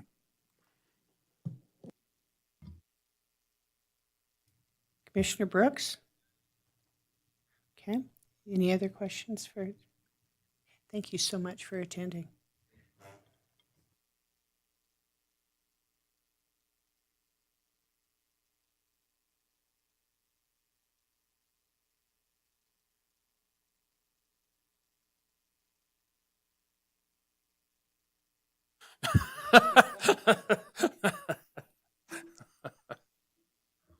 Rick. How you doing? Rick Cooley, Deputy Public Works Director. What can I do for you? Looks like the commissioners have some questions. Commissioner Cron? Yeah, a couple of things. One of the things that as we look at different developments, especially larger developments, roads always come into play. You know, it's like, so the developer's bringing this into town, all these roads are going to be dedicated to the city, which means maintenance over the long term. And I know that if you've been listening to any of the candidates, local candidates, roads are a big issue for them right now. So could you kind of tell us the state of our roads and kind of where we are just related to the maintenance and where we are and how, probably even how far behind we are, just so we have a better idea? Well, unfortunately, our transportation manager had to leave for a prior commitment, but he would have been great for this. But we're behind, as you know. We keep talking about, you know, we're $20+ million behind annually to maintain our roads. And so right now, as everybody sees that lives here or drives through the community, things are falling apart faster than we can put them together. So with the limited maintenance funds that we have, we run around and patch up, put back together, and try to save what we can, but without getting that additional influx in funding to where we can actually get out and do some serious reconstruction, serious repairs of larger areas of roadways. It's going to continue to go. And you can actually see that in, you know, we went through the downtown area, reconstructed that. That's going to be with us for quite some time. Same thing with South Carson Street. Now we're going to move to William and do that corridor. But at the same time, if we're not going back into those areas and rejuvenating those with some treatments and whatnot, they will too degrade over time. So it's kind of a continuing deal. We're behind in our maintenance and reconstruction and things like that due to costs. But we're also investing, and we need to turn around and reinvest in those as we go along in order to get as much lifespan out of them as we can. Is that? Yeah, no, covered? that's the gist of what I was hoping you would say. The other thing, just kind of a follow-up to that, has to do with new development that comes in, because sometimes we'll be sitting here looking at 300-400 unit development. Are you guys involved with the planning of that and that kind of thing? And I know the discussion always comes up, why can't it be a private road? Or why can't somebody do, you know, something that would take the burden off the city for maintenance? Because the developer constructs the roads and they construct them to city standards, as I understand it. Right. But it's that long-term maintenance that really starts to become a struggle for the city. Right, and planning and our development group, and our city engineers group, they're all involved in that, you know, looking at those developments and seeing what's the best bang for their buck. Because everybody, you know, developer wants to come in with all sorts of narrow streets. Narrow streets don't work for the fire department. Narrow streets don't work for trash service. They don't work for a lot of these other things. Yeah, they're saving money on asphalt, but at the same time, you know, the city pays the burden of having to deal with those issues down the road. So we've actually changed ways of working with those and stopped doing some of those things that are detrimental to us down the road. But at the same time, like you're talking about, you know, you're still adding miles of roadways, and those need to be maintained and those need to be dealt with. And I think we're looking more into and looking at from that viewpoint of how can we make these things last better and have the developers kick in and actually pay for that as we go. But there's still going to be that, once they've moved on, there's still going to be that maintenance portion that needs to be funded. It really all comes back to money at the end of the day. You know, what's our level of service as a community that we want to maintain and have and is acceptable, and how we're going to pay for that. Commissioner Borders? Thank you. I know that street maintenance is mostly Band-Aids right now. But it occurs to me that in a lot of the streets that I drive around and look at, that a major portion of the problem seems to be the settling of the manholes and the valve covers and all the little extra things that are poured with concrete collars in our asphalt streets that begin to settle and then to crack. And then those cracks propagate everywhere. Do we have any kind of a separate program to just start looking at those kinds of issues so that we can, because I think if we could keep up with those, we could make the streets last a little bit longer than they are. And unfortunately, no, there's no program for that. It's when it breaks, you go fix it. And as you've noticed, as it breaks, it doesn't get fixed in a timely manner, and a lot of times. Some of the cracking you're seeing, some of the transverse cracking, it's the same as concrete. You put weakened plating joints in your concrete, so it cracks. You force it to crack where you want to.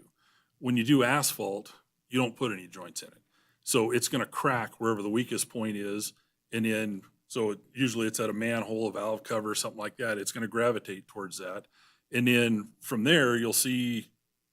Technically, it's about every 20 feet. I mean, that's basically the tensile strength of asphalt, and so where there aren't any weak spots, you'll find that it just every 20 feet, you'll find another crack. So no, there's no program for that. We've actually looked at we've done a couple test spots here in town of how to, because to resolve the issue with those cracks is to cut them out and replace them, which is expensive. So we're kind of playing with some other temporary fixes just to get around those issues, but it's a problem. Yeah, Randy Rice, city engineer for the record. One thing I will add, I think that was a great explanation of the overall logistics, but one thing that has changed over the years is the type of asphalt that we use and the mixtures that we use with the aggregates. 20 years ago, 30 years ago, we did not use polymers, which would essentially make the asphalt a little more flexible, if that's a simple way of putting things.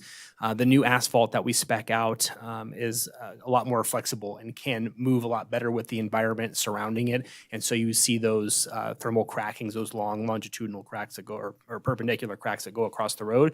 You see those in our new subdivisions a lot less frequently, and we've selected that particular asphalt for that reason. The downside to it is it's very expensive. It's also hard to get. Here in Northern Nevada, they only manufacture it at certain times.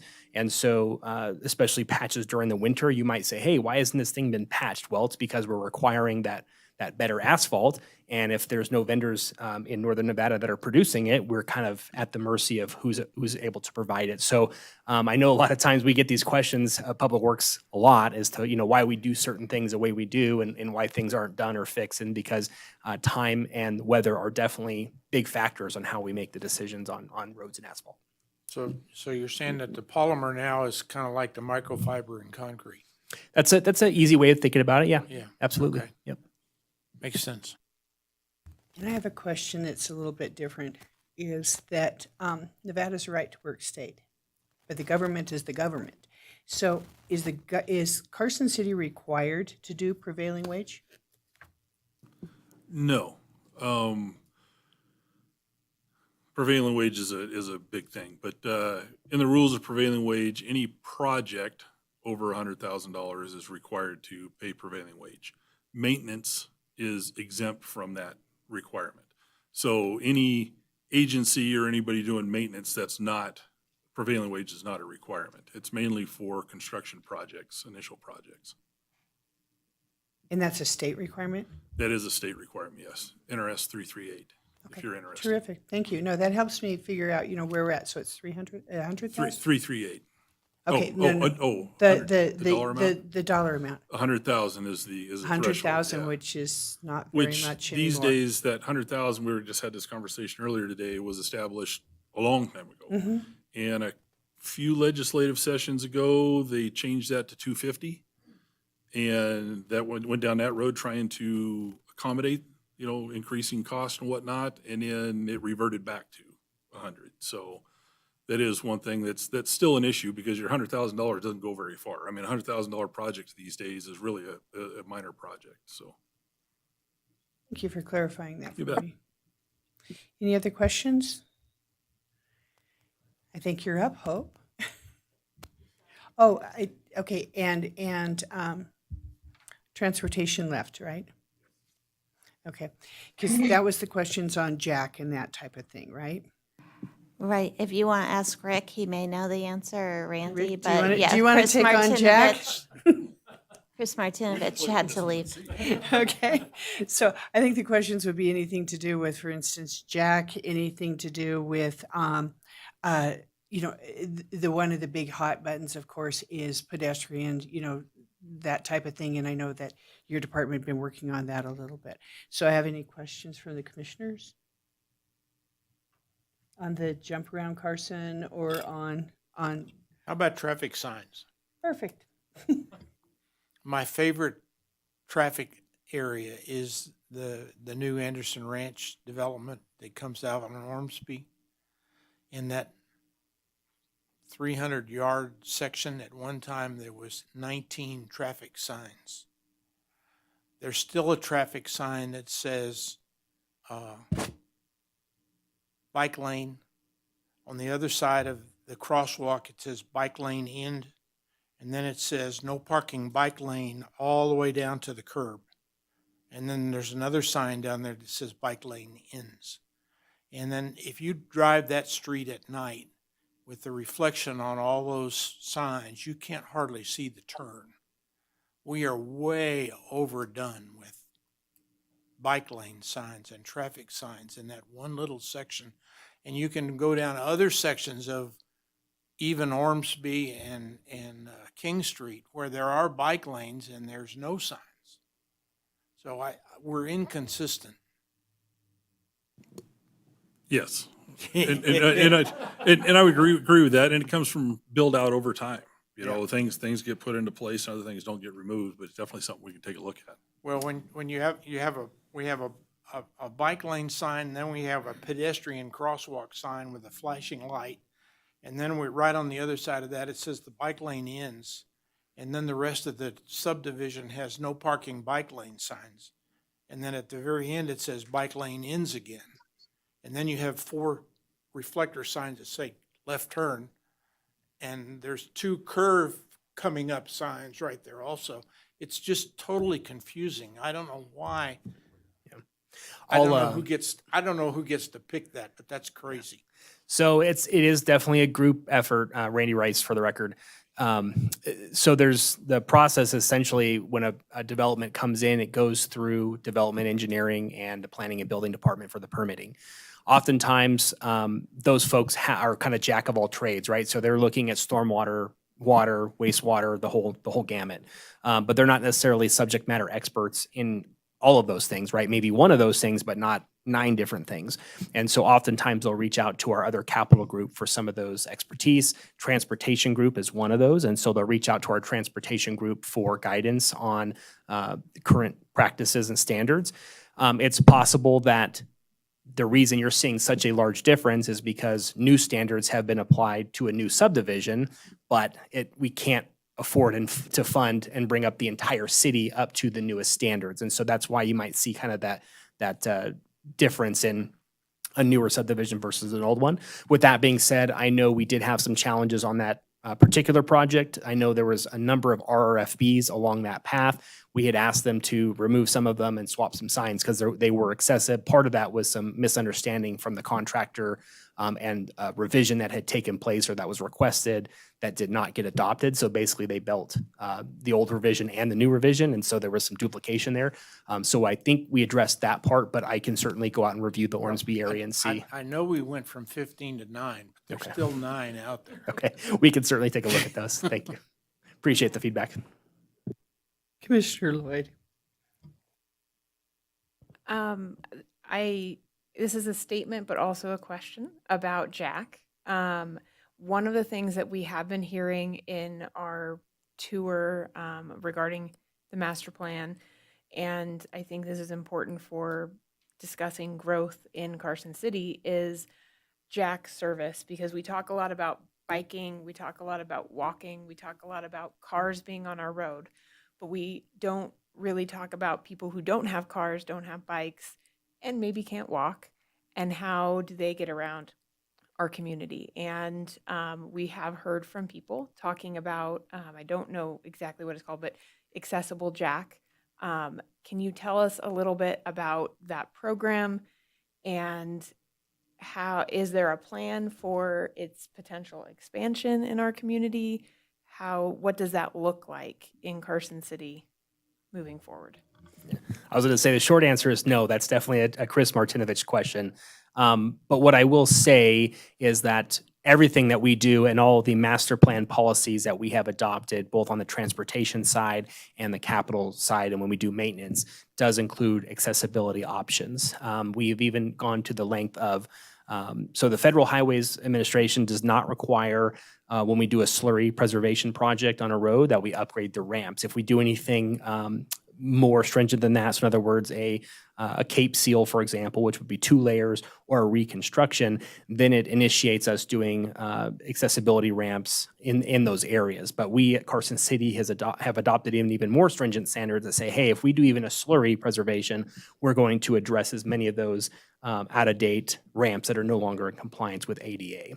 And so I know Chris's team does look at that on the bus routes as well, and where funding and grants are available or funding is available to do those, I know he's looking at the bus stops and the bus routes constantly to make sure they're accessible. We're programming in FTA money to get missing sidewalks put in where there are gaps in service, especially where there are key areas of interest for people that don't have vehicles or maybe have a challenge getting around to those areas. And so we're looking at accessibility. This last 3 or 4 years, we've gone to the Redevelopment Authority, and we've asked for additional funding to fund particular program that my group is overseeing as well. And so we're working directly with the transportation group and their design teams and planners to find areas where we can couple FTA money where NEPA has already been cleared, and we can utilize kind of the money that's already been spent and the efforts there to increase the impact that these projects have on the community by reducing those missing sidewalks, by improving the ramps and things like that. Thank you for that. And FTA is what, for the benefit of our community members? Yes, Federal Transit Authority, and they do have grant programs that we often apply for and are in receipt of. And I just put one other thing out there for when you're looking at that.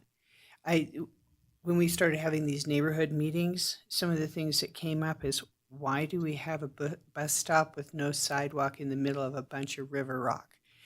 And the only access is the bike lane, and the only place you can stand is the bike lane. So, I mean, I think that those really need to be looked at, because in order for us to take Jack seriously, we need to be able to have people access it. The other thing that one of the questions is that there had been some discussion in reducing some of Jack's services. And our concern is, one of the things that came up is, we've got all that new low-income housing that is out off of Buckeye now. Will that service be enough to start letting some of those people and the kids and actually get to jobs and start becoming part of the workforce? Because that's out there quite a bit, and in order to get it into the work areas, be them industrial or be downtown in the retail, that's going to be something that'll have to be addressed. So great points noted. Certainly we'll bring that information back to our groups. And I certainly agree with your point that some of the bus stops are definitely not in ideal spots. And that's part of what we're trying to address with those multitude of programs.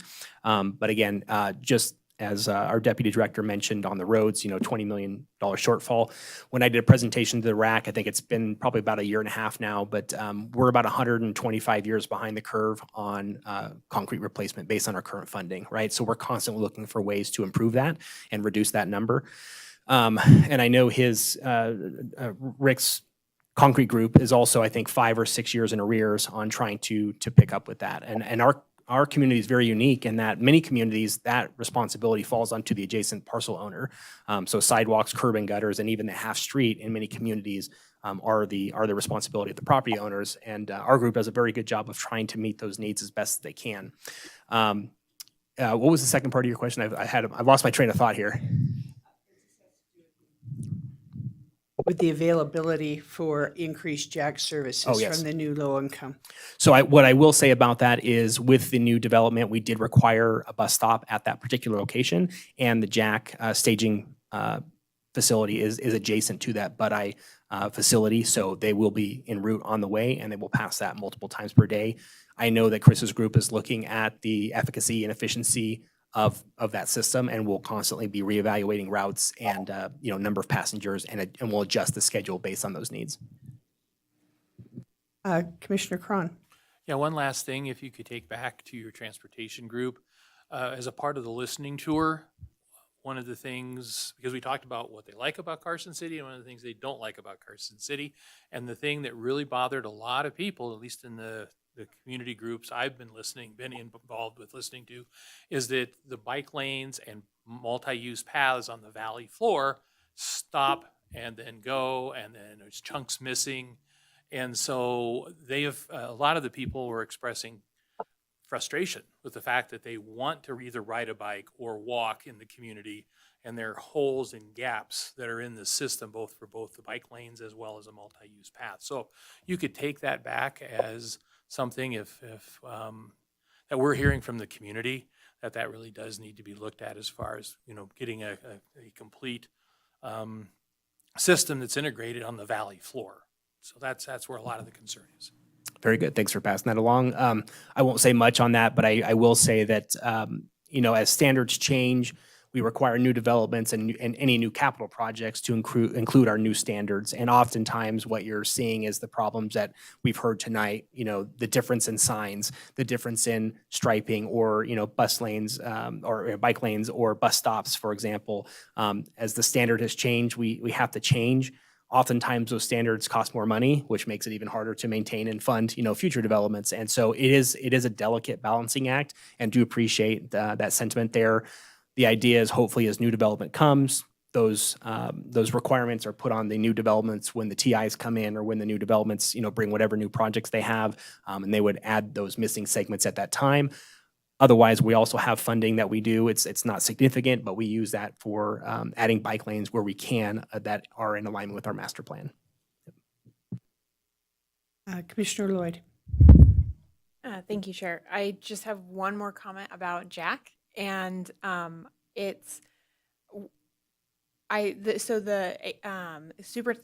Superintendent Fueling isn't here to confirm or whatever on this, but I believe that Pioneer does not have bus service, and they actually their students rely on Jack service to go back and forth to school. And so if the city doesn't know about that, I think on the record, I think that's an important thing to provide as well.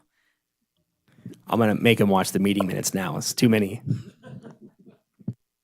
And I have one other question for you. As far as Public Works, when we approve or any subdivision is approved in Carson City, prior to them being able to phase in different roads and different things like that, do you do any kind of inspection to make sure the road widths are there, that the driveways are there, the lights are there, and the accesses, the original accesses and easements are there?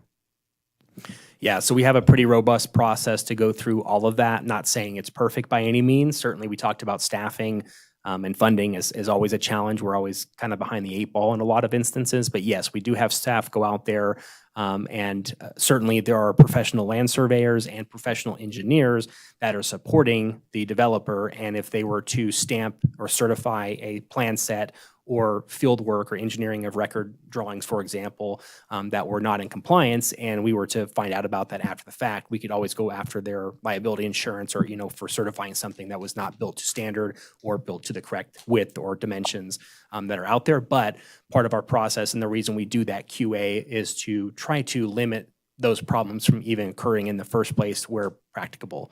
So it's definitely a rigorous process where professionals are involved all around. We do rely on the QC side of things, meaning the day-to-day, making sure that those things are being done correctly, falls on the professional liability of the professional engineers and surveyors that are involved in the developer.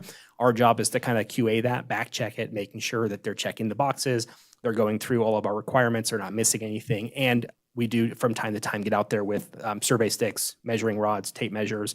We do pop open manholes on every job, make sure there's no debris left in them. I know Rick's crew, water crew, Andy's crew, transportation crew, we all walk those jobs at what's called a final punch list, and we're looking for visual indications that there's failures or workmanship that is not meeting our minimum standards. Absolutely. Thank you so much. Commissioner Brooks? Questions? Okay, thank you. And I think you're up. You're up. Okay, so. Madam Chair, can we take a break? What I was actually going to suggest was that if we could maybe, no, we're just going to adjourn you a little bit and let us finish the planning meeting and then reconvene. You're going to have to be here anyway. You don't have a place to be. Some of these other people do. But that's just my nickel. I'm just. Whatever the out here. commission wants. Well, let me weigh in on the other side of that. I think it'd be nice to have Hope wrap this up and then we're done. Okay. And then take a break. Well, I'm not sure she can get wrapped up in.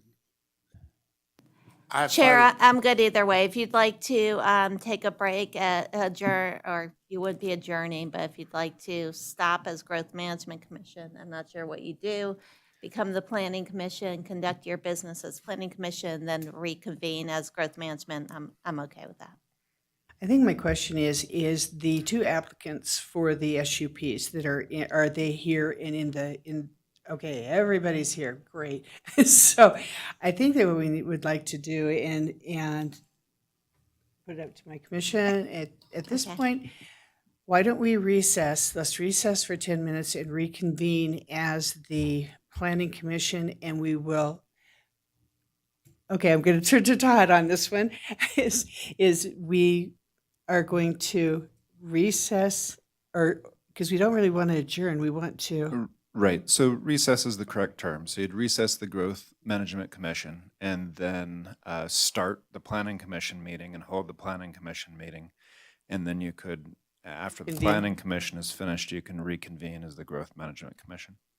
Okay, that's what we'd like to do. Can I have a motion? There's we need a motion? there's no motion required. You Okay. have the power as chair to recess the meeting. Okay, great. I'd like to recess the Growth Management meeting, and I'd like to reconvene as the Planning Commission at 6:10.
Okay. Okay. I'd like to call to order the Planning Commission for, where's our date again? For May 29th, 2024. And may I have a roll call for the Planning Commission, please? Chair Preston, Here. Vice Chair Lloyd, Commissioner Borders, Commissioner Brooks, Commissioner DeChristopher. Yeah, I got you too, Commissioner DeChristopher, Commissioner Kilgore, Commissioner Cron. Here. A quorum's present. Thank you. Okay, and I'd like to open it to public comment. The public is invited at this time to comment and discuss any topic that is relative and to and within the authority of this body.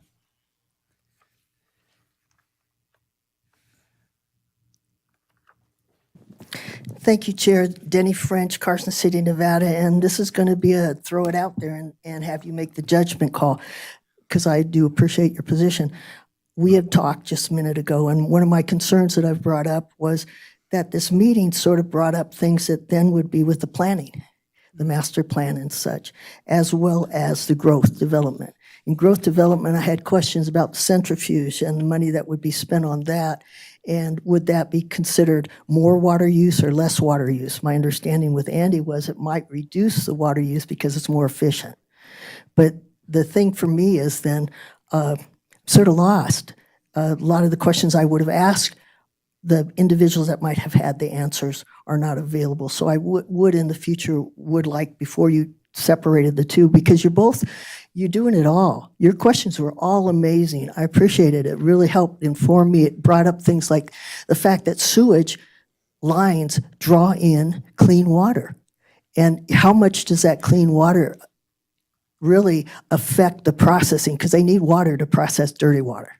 So clean water and dirty water really make for a better mix to come out with cleaner water. So a natural process like that pull in that Commissioner Borders brought up was awesome. I appreciated that very much. I appreciated the safety and such with the cyber. And I appreciate the questions about the parks and their use of water. They shouldn't expand if they don't have the ability right now to have personnel. So that brings up a question that I'm not sure where that would ask. The Prison Hill situation, phase 3 of Carson City River trails, to me, it's an excuse to deal with an erosion problem. It's a way to deal with that. And it's also a way to provide some people's feelings of opportunities to have big events. I'm actually not wanting that. Just like when I looked into the monkey plant situation, they can't even tell me where they are. It's all secret. I have to go to the state about it. I'm looking for answers so I understand how this all works.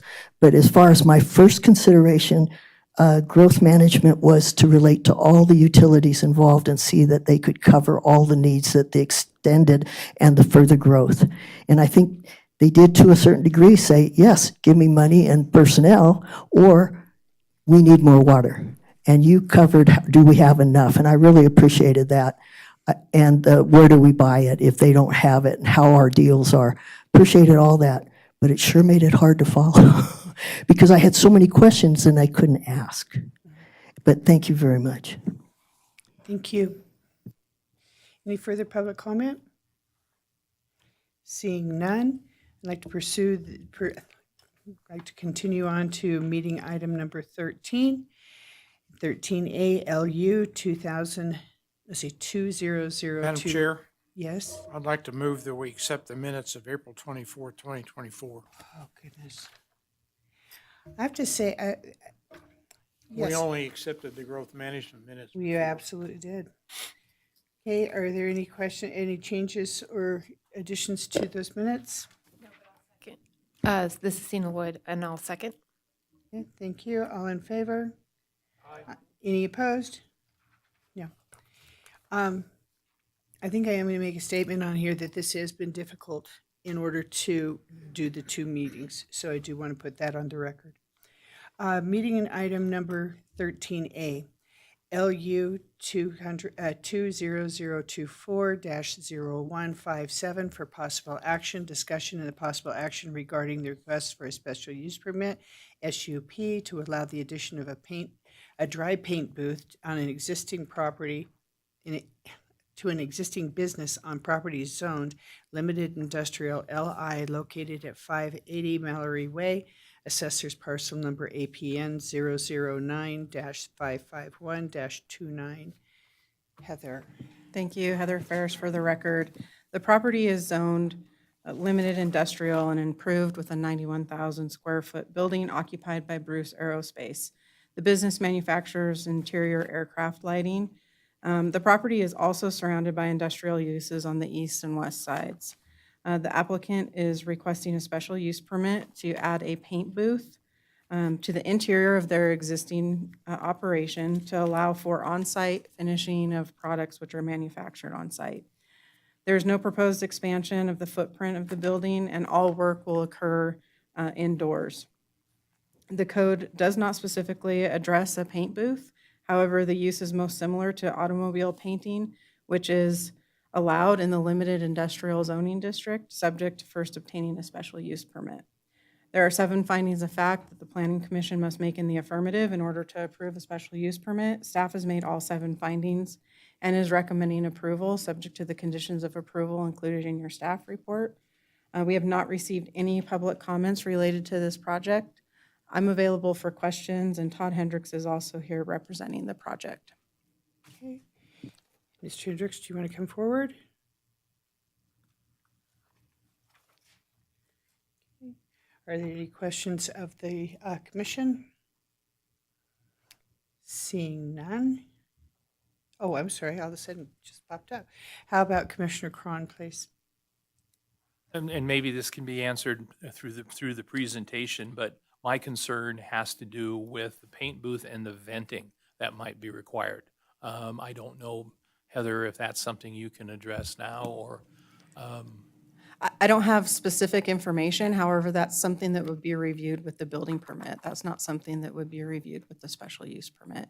So the building permit will review and address any of those construction concerns. okay. Because for me, we have to go back to the findings, and finding 2 becomes a concern because it does talk about adverse impacts such as noise, vibration, fumes, outdoor dust, glare, physical activity, and that paint booth is on the north side of the building, which is adjacent to Governor's Field. So that's what the concern is. Okay, for me. I would point you to condition number 6, which requires the applicant to operate in compliance with all applicable Nevada Department of Environmental Protection regulations. All right, thank you. Okay, Commissioner Borders? Sorry, my question's for the applicant. And is this paint booth that you're going to install in here, is it commercially available, or are you just building it?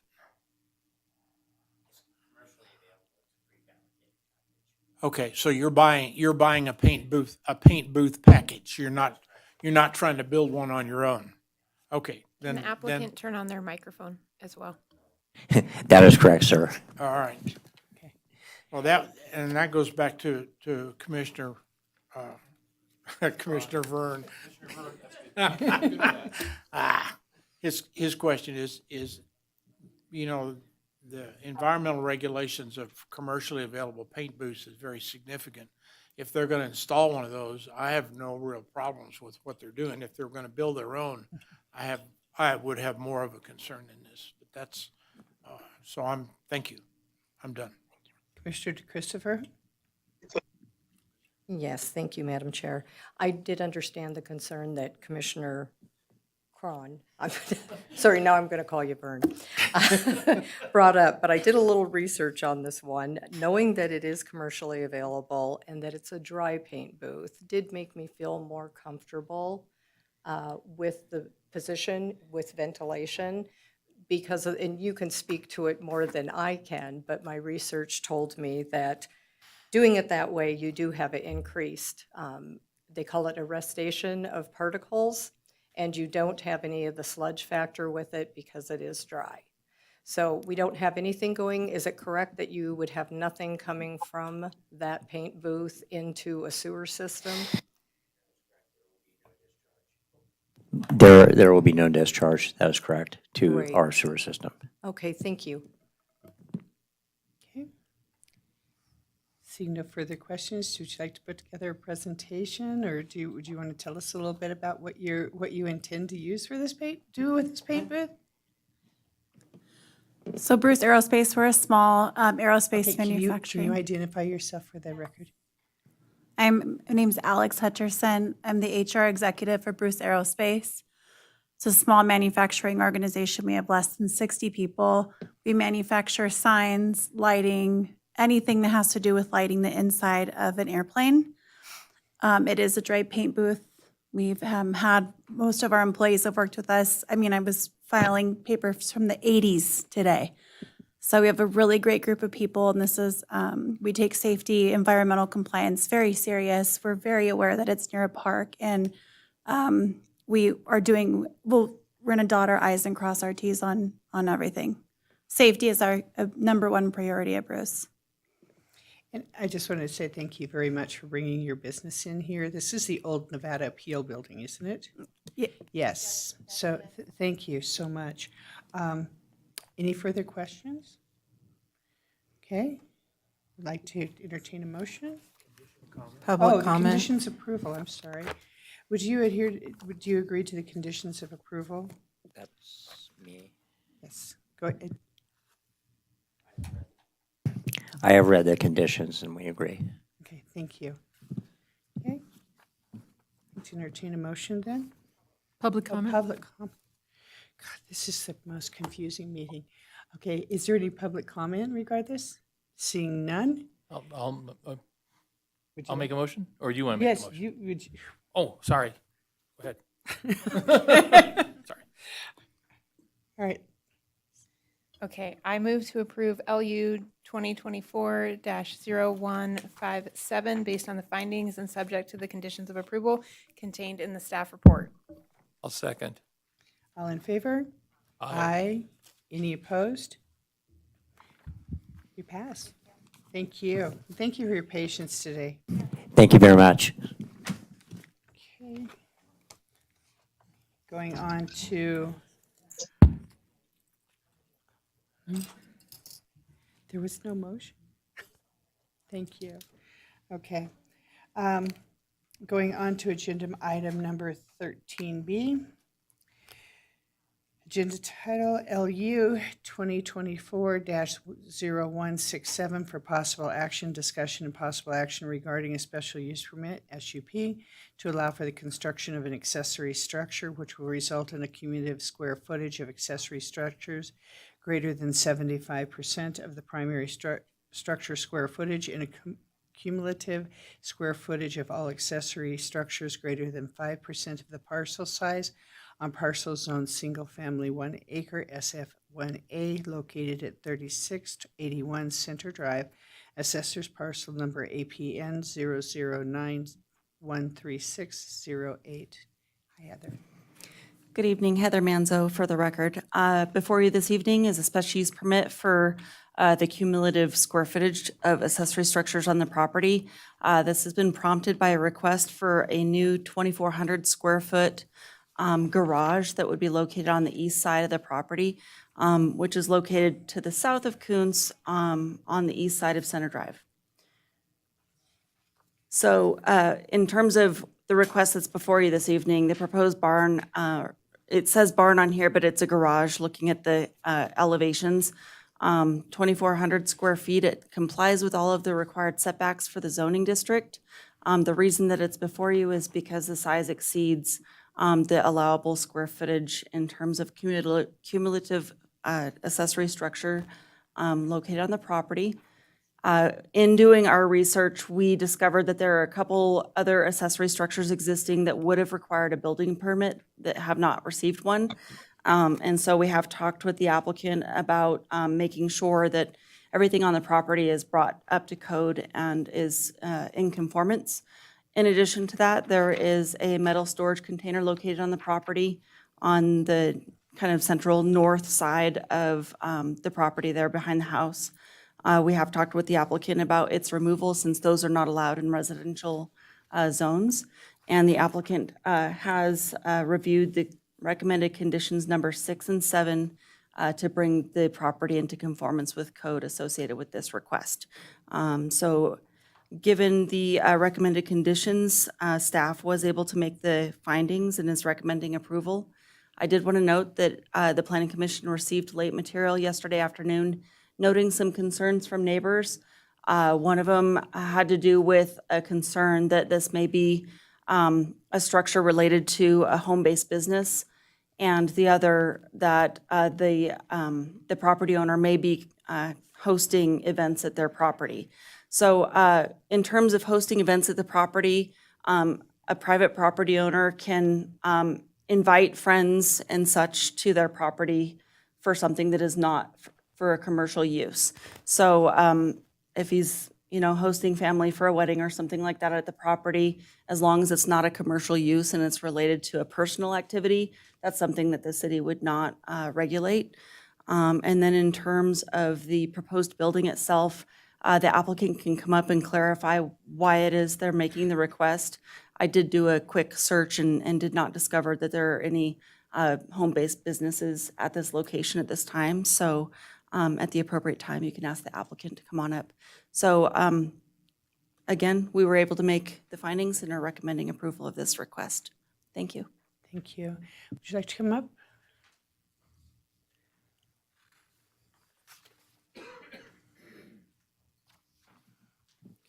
Hello, Commission. I'm Rob Darney. I'm the architect representing the ownership. The owner was not able to make the meeting tonight, so I'm here and I'll answer the question as best I can. Okay, Commissioner Porters? Just a couple. Are you all going to make any attempt to make this building semi-resemble the house that's there, or are we just going to leave it as a metal barn building? No, it comes pre-finished and they have a palette of colors and they're selecting one that's complementary to the existing home. Okay. The site plan shows an existing animal shelter. Do they have any animals on the site now? They I had, think- I don't know currently if there's any animals there. Okay. When I was there October-ish, there was smaller animals, Okay. chickens, goats. but Chickens and goats? Nothing significant. And my third question is the ground floor level shows a 100 amp circuit, a 100 amp electric box. Sub-panel, correct. Is that necessary for just a barn?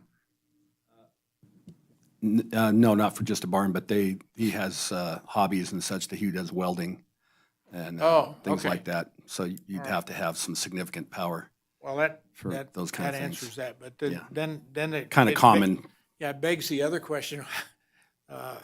He's got one door and no windows. How's he going to cool that place off? It has vents. Does it in the It ceiling? comes with a power vent. thing. Okay, Yeah, all it's not conditioned space, no. Okay, all right. Well, you answered my questions. Thank you.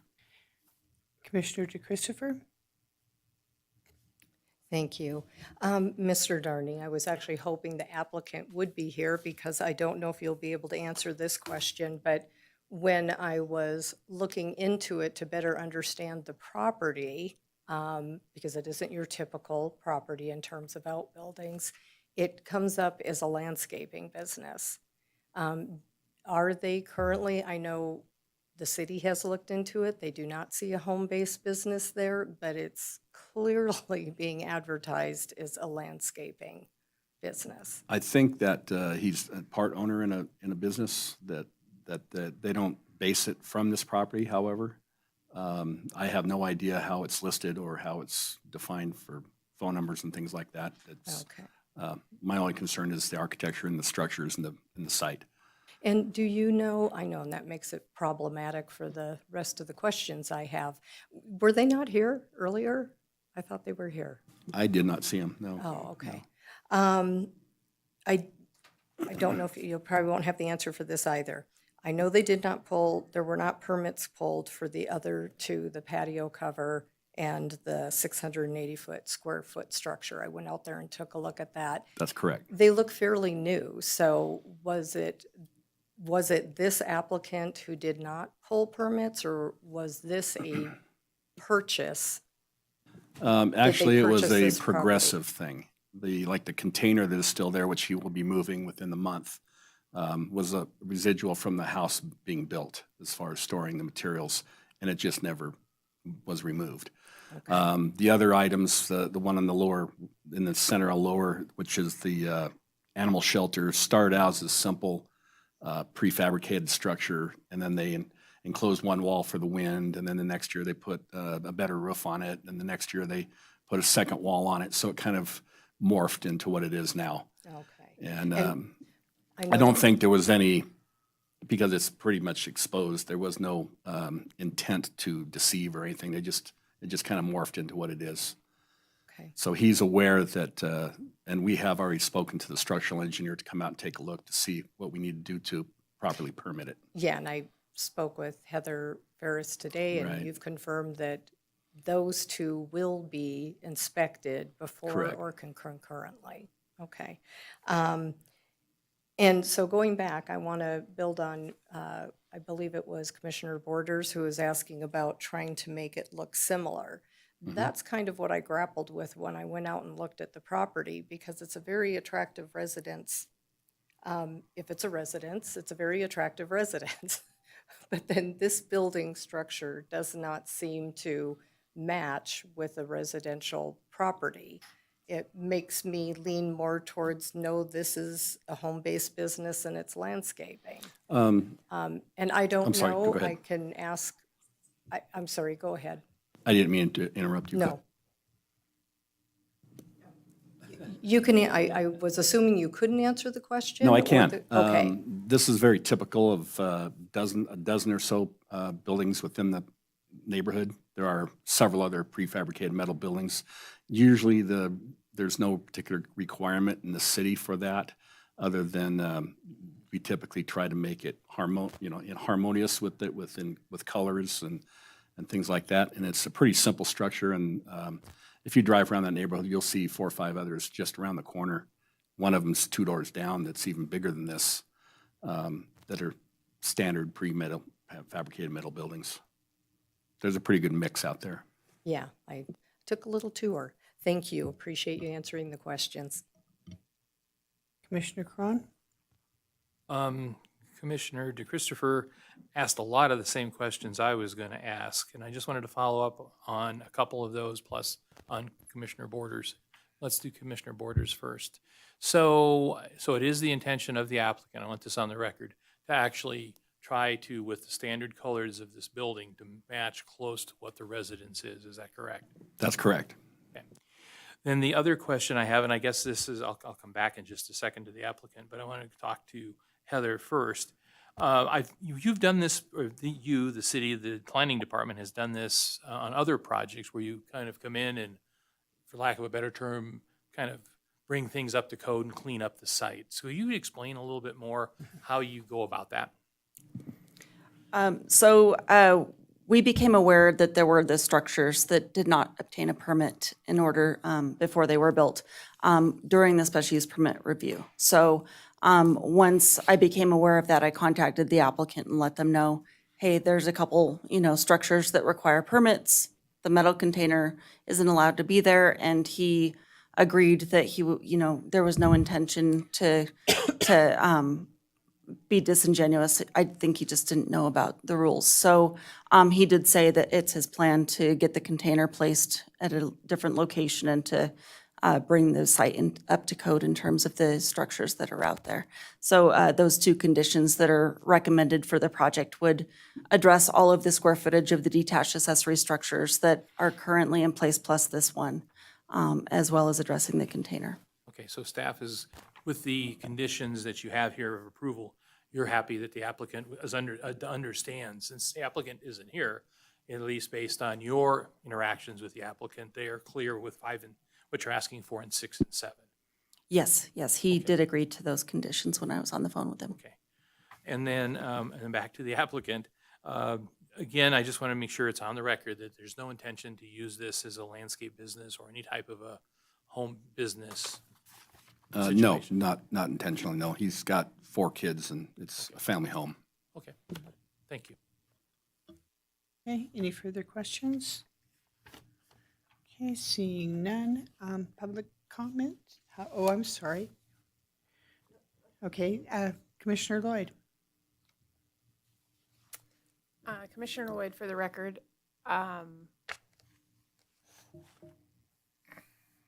seeing the late material public comment that we did receive, and I know we haven't received public comment, but I still have concerns without the applicant here of some of that public comment. And so I'm going to say this out loud. I may be the lone wolf at the moment, but I would potentially like to see another condition that specifically identifies, even though it is a residential lot, they can't run a commercial operation off of that facility or have a business, I assume a landscaping business off of that facility, that a condition potentially be, if we can do this, I'm just going to say this out loud before you answer or before you make your comment, something to the extent of the applicant may not operate a commercial business or commercial business support out of the residence. And that would address, I think, both of those public comments. So the Planning Commission doesn't have business license under their purview. And there are rules for having a home-based business. So there are opportunities for a resident to obtain a business license legally as long as they follow the rules. So if you wanted to place a condition on the project, I would recommend doing it in such a way that if a business is going to be operated out of the residence, that they obtain a business license for that business. Thank you.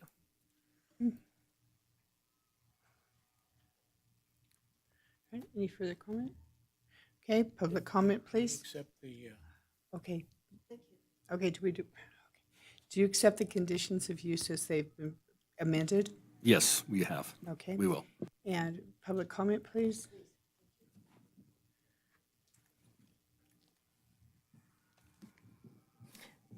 Thank you. Denny French. In this request, it's huge. That is a big, sturdy structure.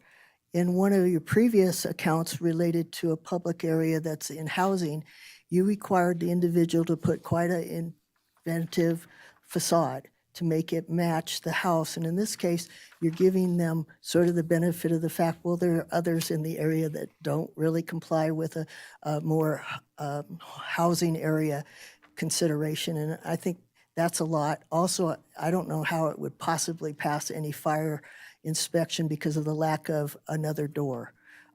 So that's a concern to me. And so also didn't really get in the plans, one of the screens showings, but it didn't show that any restroom facility was going to be inside the building at all, and that's to be part of the nose.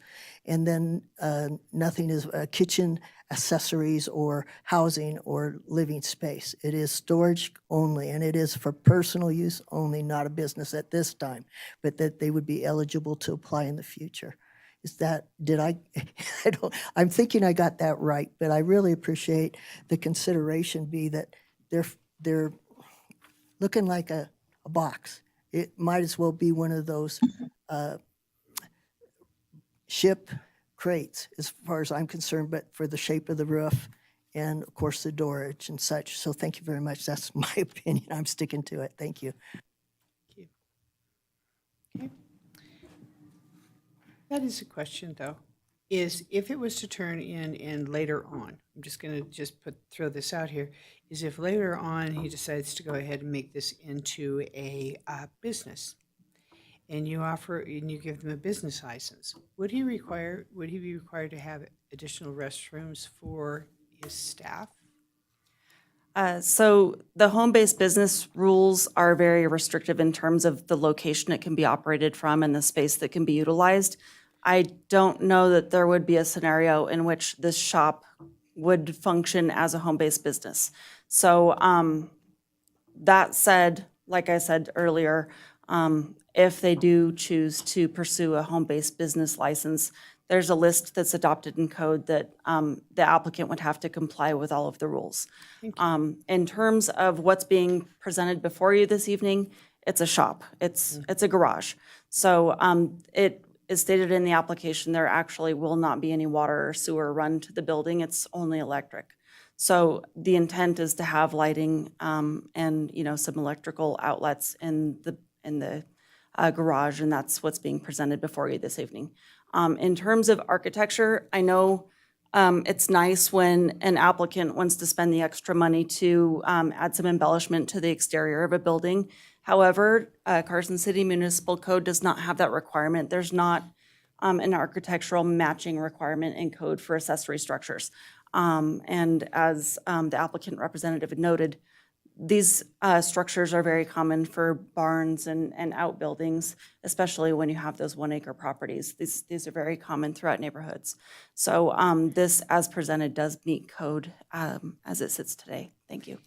I think the thing that's kind of unusual about this one is it doesn't have a man door even. So usually we see a man door. This is a drawing for a special use permit. When they come in for a building permit, if it's required by either fire or building code to have a man door or exiting or windows, that's something that will be addressed by the fire and building review. Okay, thank you. Commissioner Lloyd. Thank you, Chair. I'm going to try something different and run this by you. So if I said something to the effect of, if a business is operated out of the residential parcel, they must obtain a business license as required by Carson City Municipal Code. That would work perfectly. Thank you. Okay, Commissioner DeChristopher. Oh, okay. I want to go back to something regarding the exterior of the building. I appreciate what Mr. Darney was saying. I do recognize and I understand that it meets code. But we did have one before us, and I'm just trying to remember because we requested that it match the exterior. And I'm needing help from my fellow commissioners or from Hope or Heather on what made that different from this. I can address that because that was my Okay. project a couple months Oh, ago. thank you. So in that case, that was a resident who had brought forth a proposal to do exactly that. That was their intent, was to have something that looked a lot like the house. And so it was something that I feel like Commissioner Cron had noted. He wanted that commitment in a condition that they were going to construct what they had presented in their plans. So that applicant had already planned on it and agreed to it on the record, where this is what's being proposed and would comply with code, so. And there would be no problem with that additional condition? I have no issues with it at all, no. Okay, terrific. Okay, would like someone, any further discussion, or would someone like to make a motion? I'm sorry, I just want to clarify, the condition you're talking about, it has to do with the business license. Has to do with the business license, it would be Yes, the additional I agree with that. condition. Okay, Commissioner Lloyd?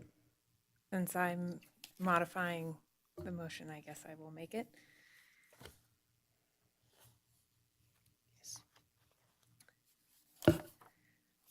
I move to approve with the following additional condition.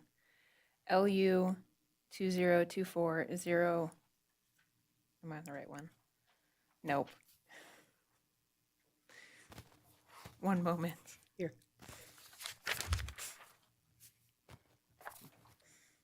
LU 2024-0167, based on the ability to make all the findings and subject to the conditions of approval with the addition of condition number 8. If a business is operated out of the residential parcel, they must obtain a business license as required by Carson City Municipal Code and the others contained in the staff report. I second. All in favor? Aye. Any opposed? Seeing none, passed. Thank you all. Thank you all.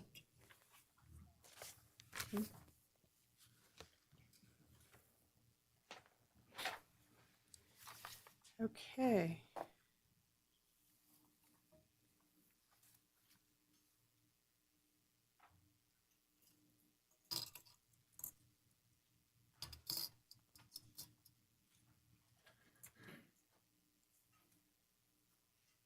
C. I know, I'm looking at it. Okay. Agenda item 13C, ZA 2020-0001 for discussion and possible action. Discussion possible action regarding the update to the Carson City Municipal Code, CCMC, Title 18, zoning, including the uses of permitted in each district, each use district. Hope. Madam Chair, Hope Sullivan, Community Development Director. We weren't able to prepare this item for discussion tonight, so we will reschedule this item. Okay, my question for you is are we going to see all of Title 18 at one for us to sit down? I think where we're going with this is that over the last, 3-4 years, we've been working on Title 18, and there have been many commissioners that have worked with it. Some of them aren't even with us that have worked on this, and we've worked at it collectively, this board and this board of supervisors, and we were told that it would be presented to us and rather piecemeal, because my understanding, and correct me if I'm wrong, was that it is out right now for review with the district attorney's office, so then that way it can basically relate, and different areas can relate and so forth, and just a minor cleanup. My question is when we look at it, rather than doing it piecemeal and worrying about those same problems that have been identified, will we see it as one document that we can have the time to review and then get back together and possibly have a workshop on that? Yes, the idea is a single document, and it will be Title 18 and the Title 18 appendix, which is the development standards. And right now, Dan Yu is finalizing the development standards. What was on your agenda for this evening, but I was not able to pull it together for you, was the table of permitted uses. And the reason that may feel piecemeal is because that really can be looked at in isolation and is something that's not going to rely on everything else, and was just mostly a check-in to see if we captured your input from the last meeting. But I was going through to itemize all the changes, and that got a bit cumbersome. So that slowed me down. But yes, I'd like you to look at the table of permitted uses by themselves, because you'll recall at your last workshop, you spent a lot of time on those. And I think those can be looked at in isolation, and then you'll be looking at the entire document in its entirety. Do we have do we have any idea when the entire document in its entirety would be available? I actually have not asked that, but I feel like he's in the home stretch. The questions and comments I'm hearing feel like he's definitely on development standards right now. I think one of the concerns that I know I have is that where we've been doing the listening tour and the master plan review, is that I'm getting kind of to the point where, and I don't know if we'll talk to the different commissioners on this one, but personally I'm feeling like we've got a chicken egg thing. And with the chicken egg thing, we worked on this thing for 3 years, and what we're hearing in the public meetings does not correspond. And it doesn't correspond with some of the information we've gotten from our, from the consultants, but what we're hearing, and my concern, or I think what I would like to see is, I'd like to see us actually try to get the growth management, the master plan done, so that we are not putting into effect a bunch of things in Title 18 which will not correspond to what we're already working on. Understood, and we'll be talking about the master plan under my report. And so if you want, we can kind of have a more in-depth conversation on that at that time. and kind of how the ordinances implement the master plan in that relationship. Is there any further discussion from the different commissioners on this? Let's wait. Let's wait. Okay, and then, I do have one comment for you. okay, And that is that we are getting, as I understand things, I haven't spoken with Mr. Yu in a little while on this. We are getting towards the final stretches of putting this together and getting it to you. I believe that the idea, and Hope can correct me if I'm wrong, I believe that the idea was to get the Title 18 reconstruction, if you will, to you, and then move forward with the master plan changes to it. If you want to change, if you want to do it in reverse and do the master plan changes to what we have now, you're essentially going to require Dan to redo everything that he's just done, because we're going to change everything on him. So my strong recommendation would be to do Title 18. Once we have Title 18 in its form and it's been adopted, then we can change Title 18 to take into account the master plan changes.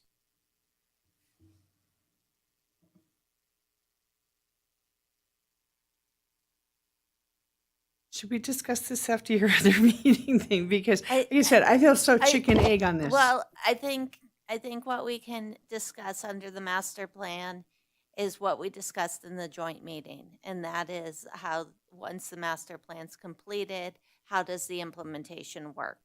And we can also talk in general about what's happening right now with Title 18, because I think it's a framework issue and a structural issue versus a substantive issue.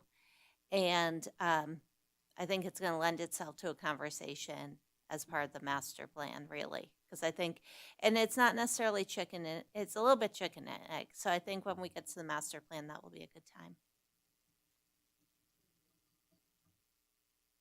Okay, public comment? None, seeing none. Okay, we adjourned this one, and then I just did. He said none. He said, yeah, none. So I'd like to adjourn the Planning Commission and reconvene the Growth Management Commission meeting.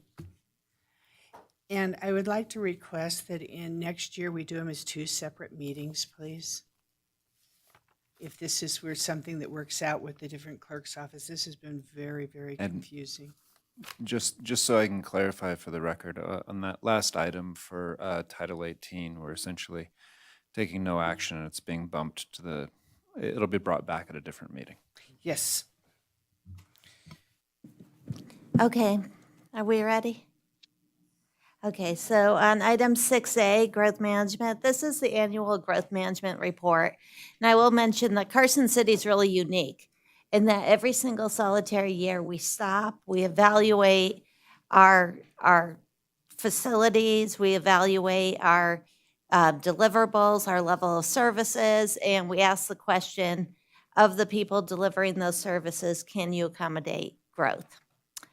So that is unusual. So I want to stress that. Most communities do not do what you're doing tonight. In 2023, because we're in 2024, so I don't have 2024 data, we had 520 residential permits. The available allocations was 744. So as you'll see later in the report, we have consistently come in well below the number of allocations. For 2025, I am recommending that we continue with the 3% growth rate, which would translate to 779 allocations. I'm also recommending that we retain the non-residential threshold of 10,000 gallons per day average with the criteria that was identified a couple of years ago, that the use must utilize water conservation measures and techniques, and it must either promote health, welfare, safety, and quality of life, or create quality jobs, or promote recreation and tourism. We have in the packet the comments from the department heads as well as the superintendent of schools. And each of those agencies none of those agencies, I should say, have expressed a quarrel with the concept of the 3% growth. By way of background, the Growth Management Commission is responsible for annually reviewing the information provided by the various city departments, which you've sort of done, and outside agencies, so that you can establish a fixed number of residential building permits for the next 2 years, 25 and 26, as well as estimate for 27 and 28. You also establish the distribution of building permits for the general property owner and the development projects being projects of 31 units or more. You also establish the maximum average daily water usage for commercial and industrial building permits as a threshold for the Growth Management Commission review. I have up on the board CCMC 1812-015, which is the purpose statement of growth management, and it's what we just talked about. You look at the essential resources that should be considered for managed growth. That includes water, sewer, sheriff's protective service, fire protective service, traffic and circulation, drainage and flooding, school enrollment and capacity, parks and rec, and other resources and services. And you received information from the clerk's office, the library, and the health and human services. The Growth Management Ordinance was originally implemented in the 1970s in response to a moratorium by the State Division of Water Resources on new subdivisions in Carson City, where the moratorium was put in place because of water and wastewater capacity issues. If we look at sort of some historical information, you'll see, as I noted, the number of building permits for residential use actually issued, which is the white line, versus available permits. The activity has been consistently below the number of available allocations. Here, if we look at our developer category and our general category, remembering a developer category is 31 units or more in a quarter, we're not even issuing in the developer category. Developers are not carrying inventory. They're pacing themselves, so we're not seeing them pull 31 permits in the first quarter. So right now, it's essentially the general, but after the first quarter, then the numbers change, so the general has access to those numbers. 2023, you'll see, was a really busy year. Look at that. And keep in mind that 2018, was when Carson Hills Apartments came in, and I had asked them to pull all their permits in 2018 to clear the decks for 19. So 18 is a little bit of a skewed number. 2023 is not a skewed number. It was really busy for housing starts with a lot of apartments, including Little Lane Apartments, Eagles Landing, and Sierra Flats. We talk about the model every year and running the model to look at build out based on master actual usage of water, as well as the master plan land use designations. An additional 7,212 residential units could be built, resulting in a population of 73,312. I do want to note the city engineer, Randy Rice, and I had a pretty extensive discussion about the model. I think in the past, the model's been represented as looking at maximum build out. So say you can have 2 units to an acre, but we only have 1 unit on that acre. The representation has been that the model looked at putting 2 units on that acre. That actually was not the case. We did not inventory every single solitary lot to see if it was underutilized.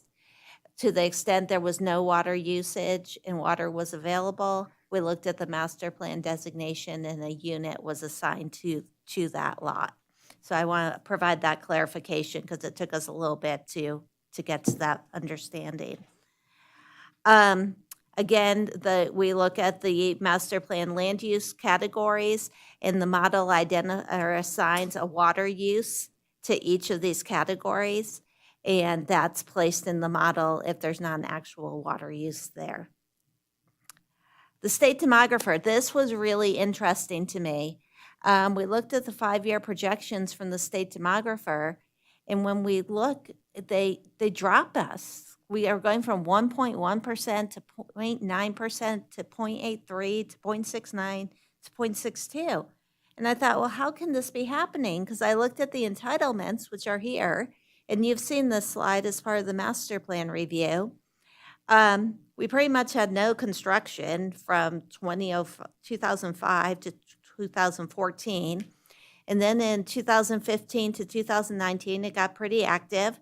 And then it got even more active from 2020 to 2024. And keep in mind, these are entitlements. These are not building permits.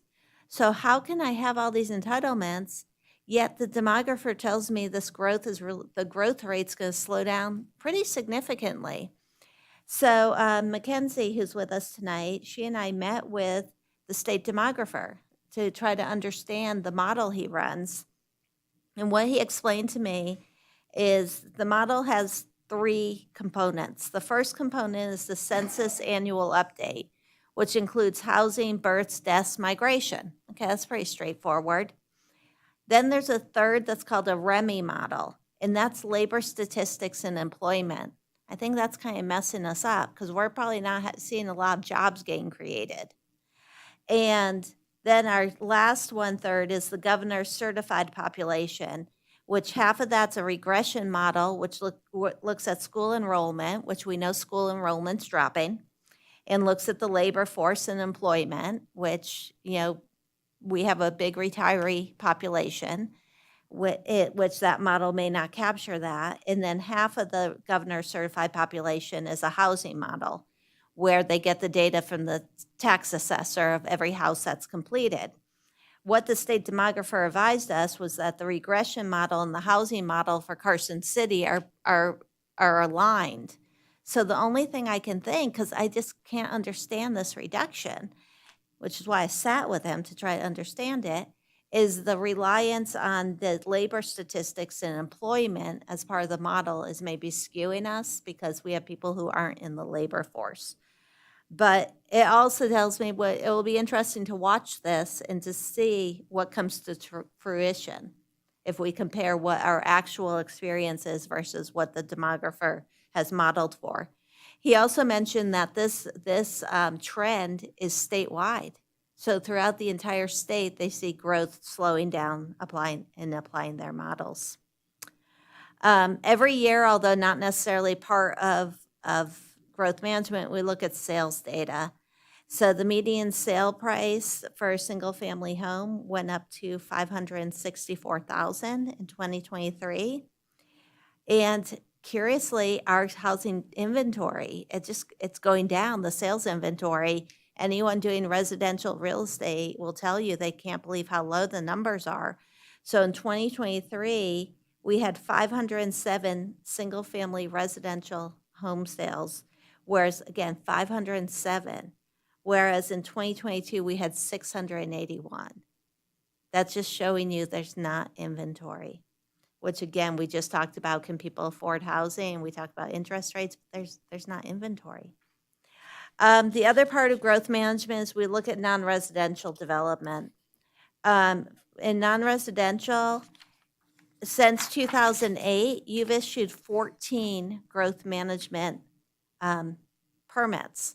But what's more interesting to me than these 18 that are on the board right now is the status of these 18.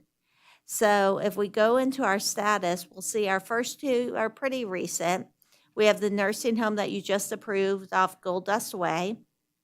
And we have the congregate care nursing home up north where the RV sales are, Michael RVs. So those are still active. They'll be they have expiration dates. So again, when the Parks and Rec director was speaking to you, she said, we had this agreement at Silver Oak. We do things differently now. I think this also shows you we do things differently now. We have expiration dates. Historically, we have not had expiration dates. Because we have expiration dates, our next 2 have expired because we had an expiration date. It was the RV park over by Sassafras that never came through, and the car wash on South Carson that we looked at like 3 times. Then we keep going, and we have a handful. RV resort just kept coming back, so that wasn't the first 2. They weren't built, and they didn't have expiration dates. The Capitol Mall project was 2015. That was never built. The car wash on William Street, I asked Stephen, I said, they got a growth management approval for 8,139 gallons per day. I said, for the ones that were constructed, can you tell me what they're actually using? In that case, it's really interesting. They're using 13,495 gallons per day. What we're doing now with growth management is we're saying to the people, we want you to come back a year after you've been operating so we can make sure we collected the right fees. So here's a case where we didn't have that system in place because Stephen wasn't here, I don't think, in 15 to tell us to do that. And what? Too green. Oh, he was too green then. Okay, but he knows now. Okay. But so now we're putting that in. So this was really interesting to me to see this one. Then there was another car wash on South Carson that was never built. Then we had a congregate care on Washington Street that was built. They thought they were going to use 19,000 gallons. They're actually only using 7,000 and change. So far less than they expected. Another car wash out on Highway 50 thought they were going to use 13,000 gallons per day. They're only at 5,000 and change. So that's really interesting. Olive Garden thought they were going to use over 9,000 gallons per day. They're under 8,000 gallons per day. And that's a 3-year average.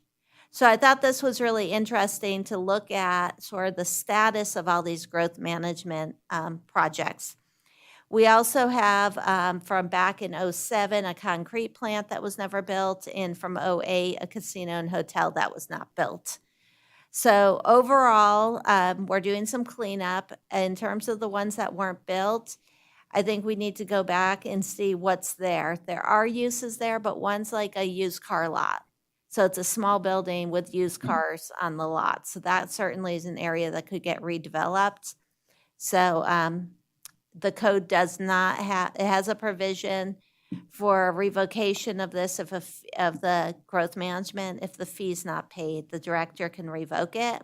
So what I can do is look into these and see if I have the authority to revoke the ones that are old and were never built. And that way we'll just clean things up.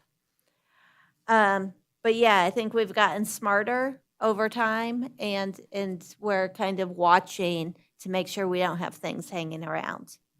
So again, the recommendation is the 3%, which would mean 779 housing allocations. I have the chart up there if you want to look at 2.5 or 2%.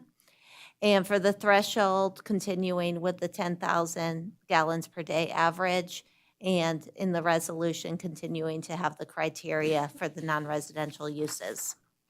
Happy to answer questions. Did you want to add anything?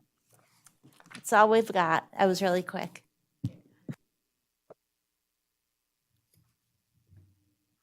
Can you go back to the general and developer category allocation chart, like the first one?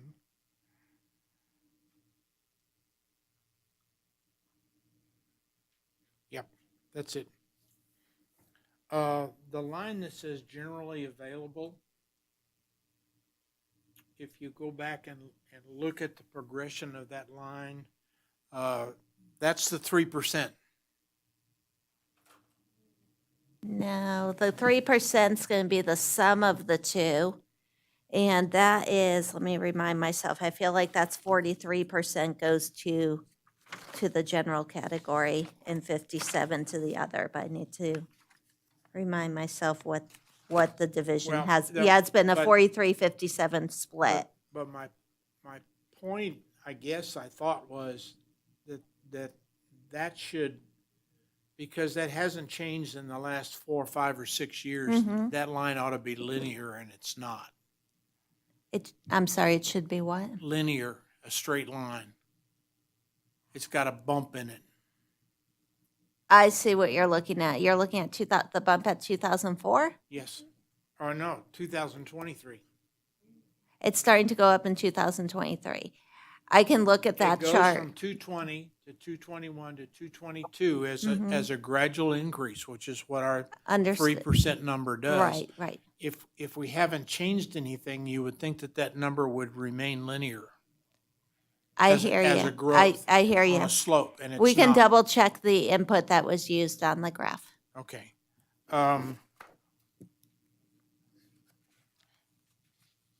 And again, I'm still I still think we ought to regress this instead of keeping to increase it, but I'm gonna lose that battle, so I quit. Uh, on the use of, on the growth management chart that you showed us with all the users.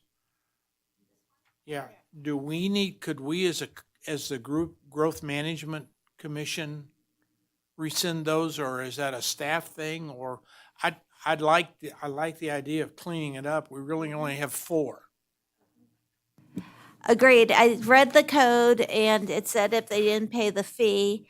So what I feel like I have the authority to do it unilaterally. Uh-huh. So the code doesn't have anything where you have the authority to do it.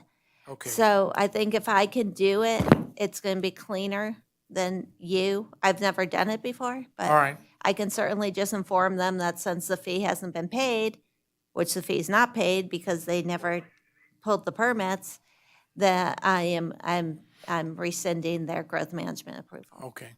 And my last thing is on page 12 where you have the 2%, 2.5%, and 3% calculation.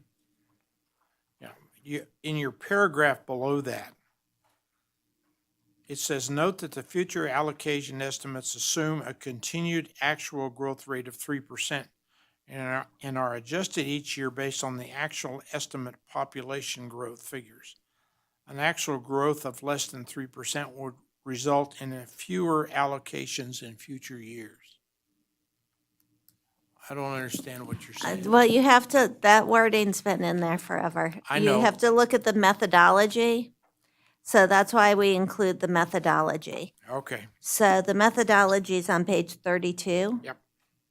And it provides the assumptions, and it basically, you take existing population, which is from the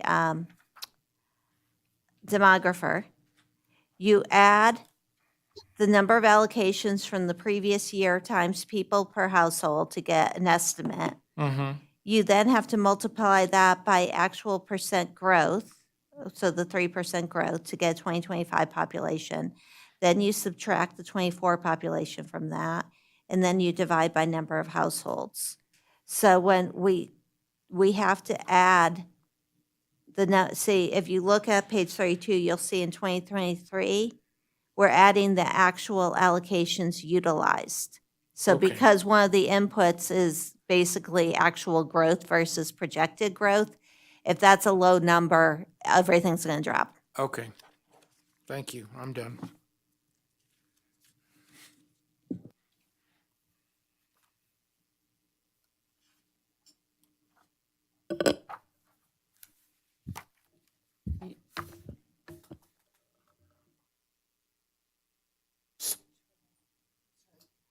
Sorry, I'm getting very annoyed. Okay, I'm sorry. Commissioner Lloyd, please. Thank you, Chair. I have a couple questions here. Hope. The first question or statement here, when we say, I think it was like your second slide, when you talk about like the mission of growth management, I think is from the code, yeah. Other services, one of the thing under I that is not mentioned is the senior center.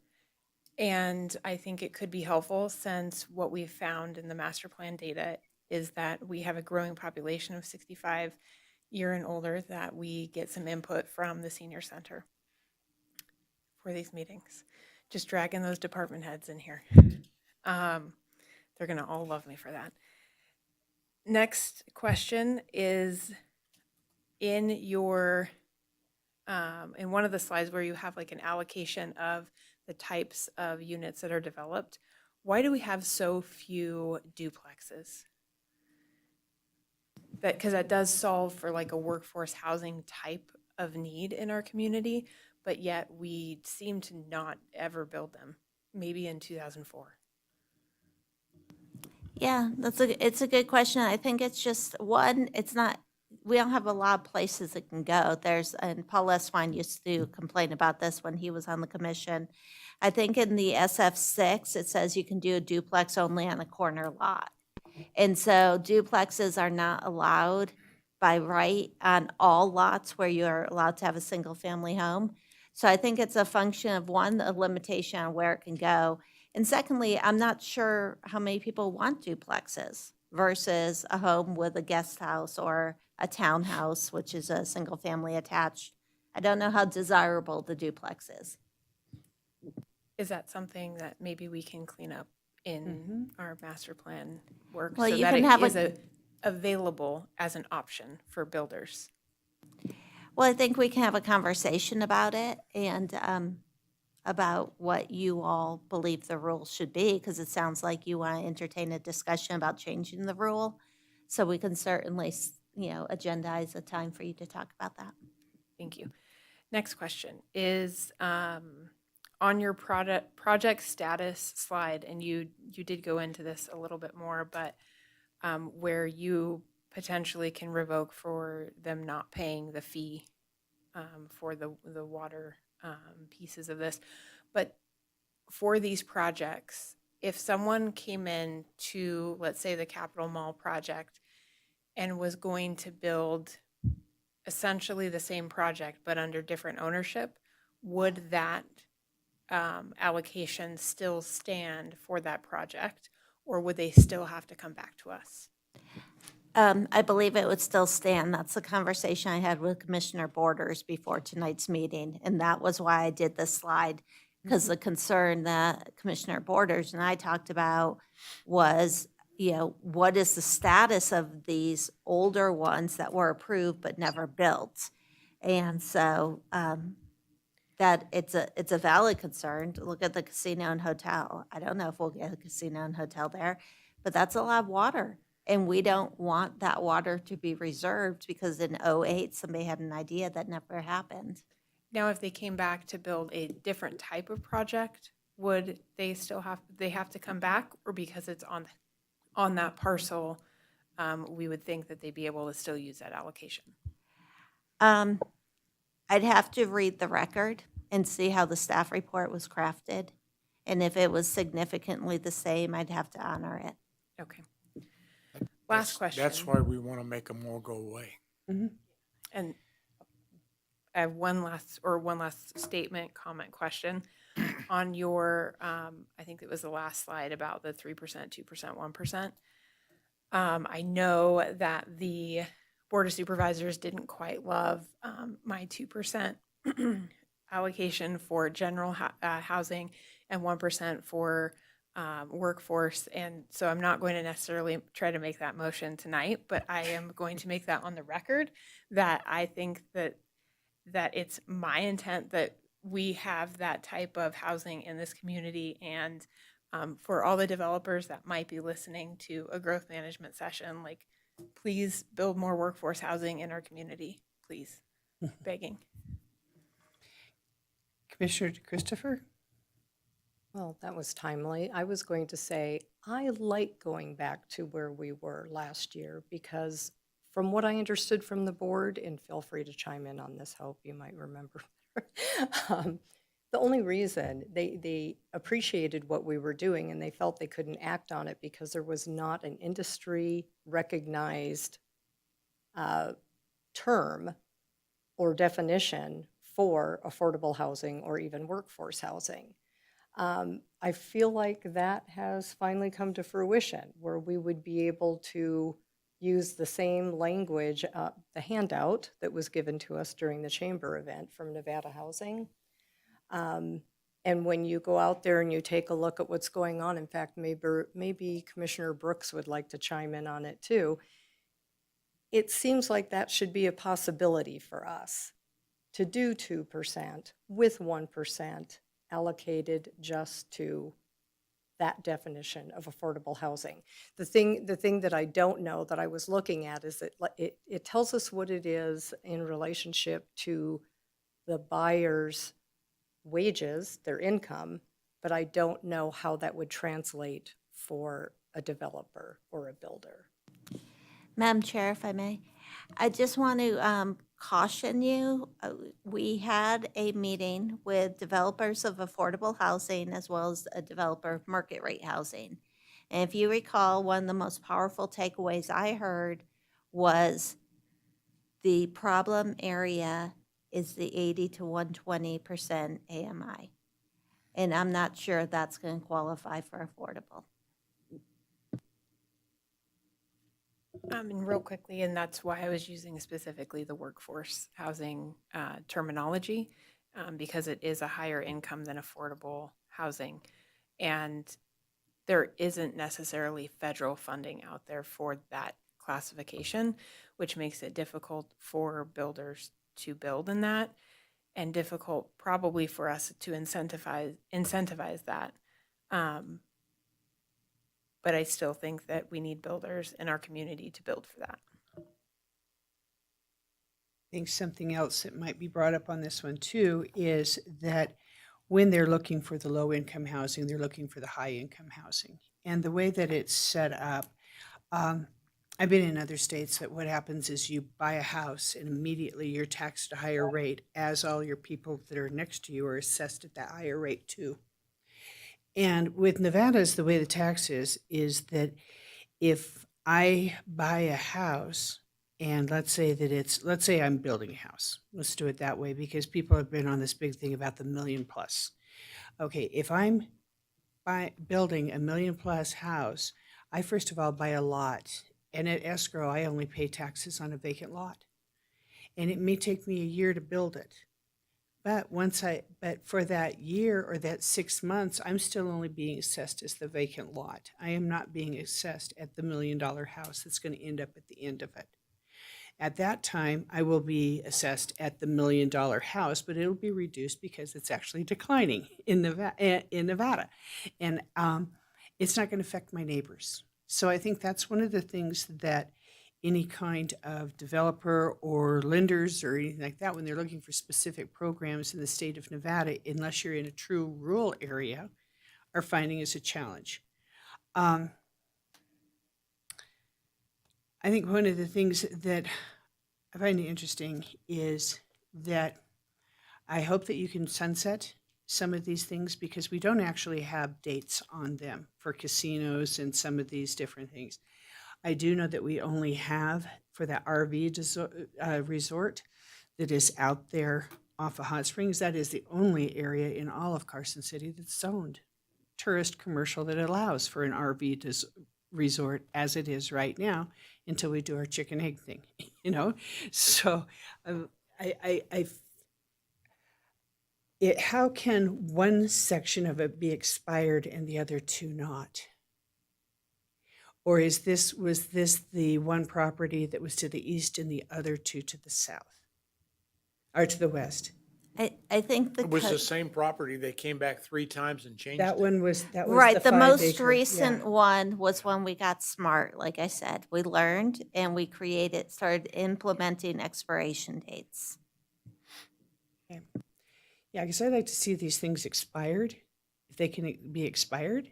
And I'd like to see that they can, if they're constructed, that they kind of go off there unless they are using a higher rate. But it is nice to go ahead and reevaluate it, and I appreciate that Stephen's not green anymore. So,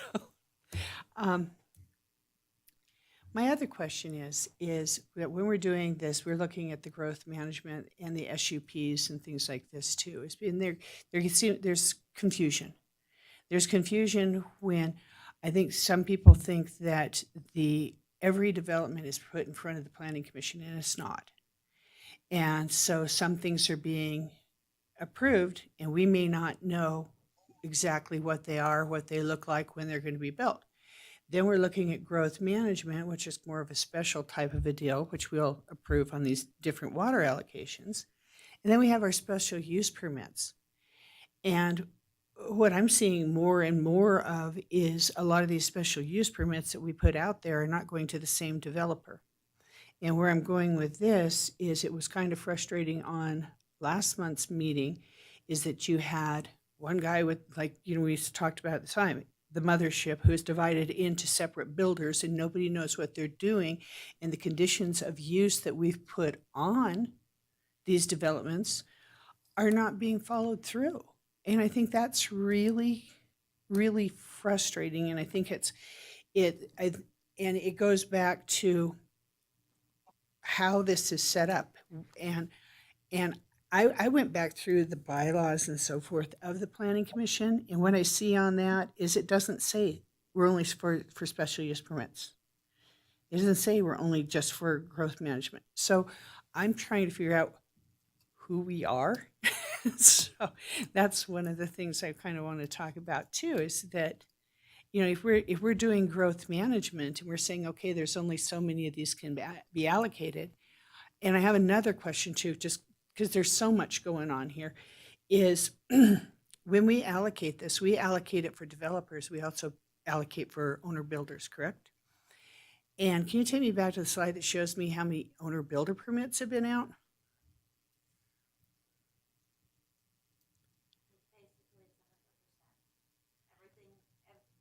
Every owner Every builder. allocation, it's not owner builder. The categories are called general and developer. The developer category means you have 31 units or more in the first quarter. And so all of the allocations being utilized are in the general category. So that's going to include developers as well as owner builders. We don't call out owner builders by themselves.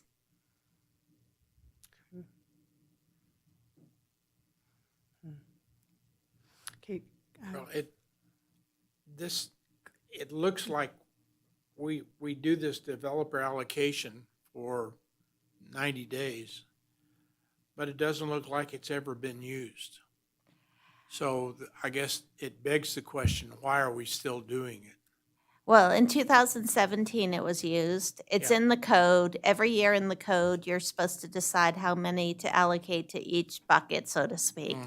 So it's always been a 43-57% split, well, or since I think 2009 or something. If you'd like to change that split, I have no opinion about it. We don't use this really to analyze how many developers versus general, because the developers aren't pulling more than 31 units in the Well, first quarter. I would just say that ought to go away. A permit is a permit is a permit. Well, I think what the concept was to make sure somebody doing a big project couldn't come in and get all the allocations. So that's why there was a split. If I'm a big developer and I'm building a 500-unit apartment complex, I can't come in and get all 500 allocations and leave none for anyone else. So that's kind of part of the reason for the different categories. So there is a value to the categories. It's just given things pretty much since 2009. Nobody's carrying inventory.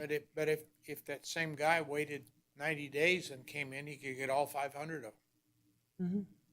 Yeah, there's a bit of a formula, but yeah, I hear you. But yeah, if you'd like to rethink the 57-43, I haven't proposed that because everything seems to be working, so I'm just leaving it. But they can't have the permit, even though we have approved a subdivision or approved an SUP or approved a growth management. Until they actually pull a permit, they don't have anything, correct? Correct. What happens, for example, when you approve a subdivision, one of the standard conditions of approval is they have to actually write on the subdivision that they acknowledge the that Carson City has a growth management ordinance. And just because we're allowing this map to get recorded does not mean they'll have a right to a building permit. They literally write that on the map. And at the time they apply for their building permit and pay their fees for the building permit, there's a fee, it's the growth management fee for the allocation. So they pay that fee at the time of building permit. And that's when they've actually purchased the allocation.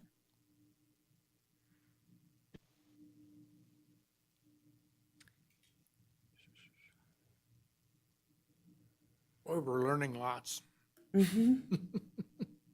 Yeah, we are learning lots. And going back to LAMPA, just to be clear, because I don't want the statement to be out there, there is a development agreement on LAMPA. There are a lot of rules on LAMPA, and we are enforcing every single one of those rules. So I don't want there to be a perception that we're not, because we are.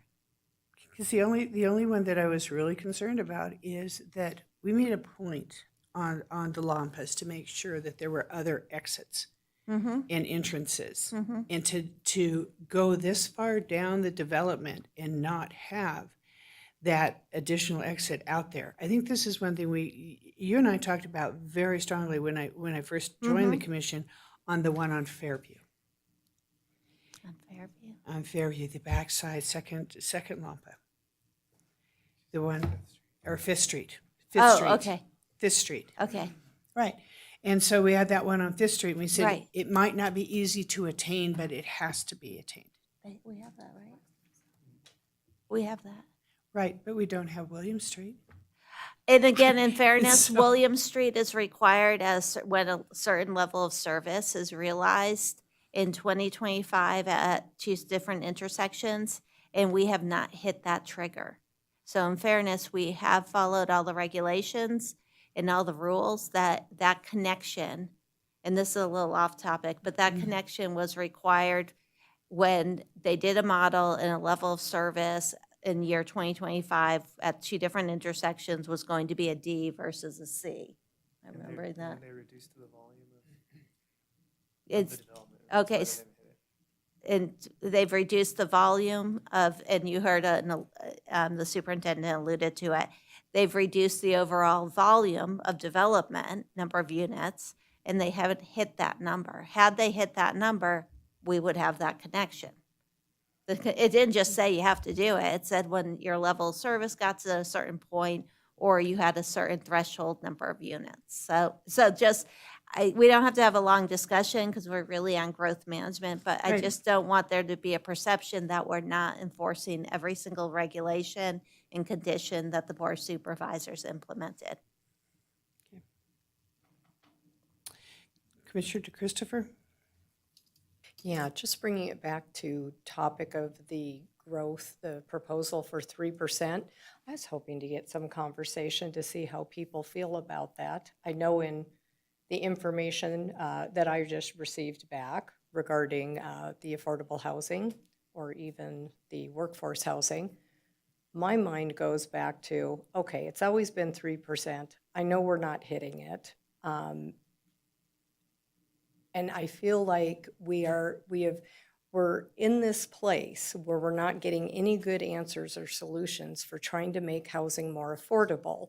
So it goes back to the good old fashioned principle of supply and demand. So give it the 3%, see what happens. Hopefully it may actually bring prices down. I know there is a lot riding on that because it has everything to do with the people who are coming in, who have cash. I understand that, but for the sake of using it for the purposes it's intended, I think we're safe with 3%. Okay, Commissioner Lloyd? Thank you, Chair. And Hope, with like workforce, does this completely belong under growth management?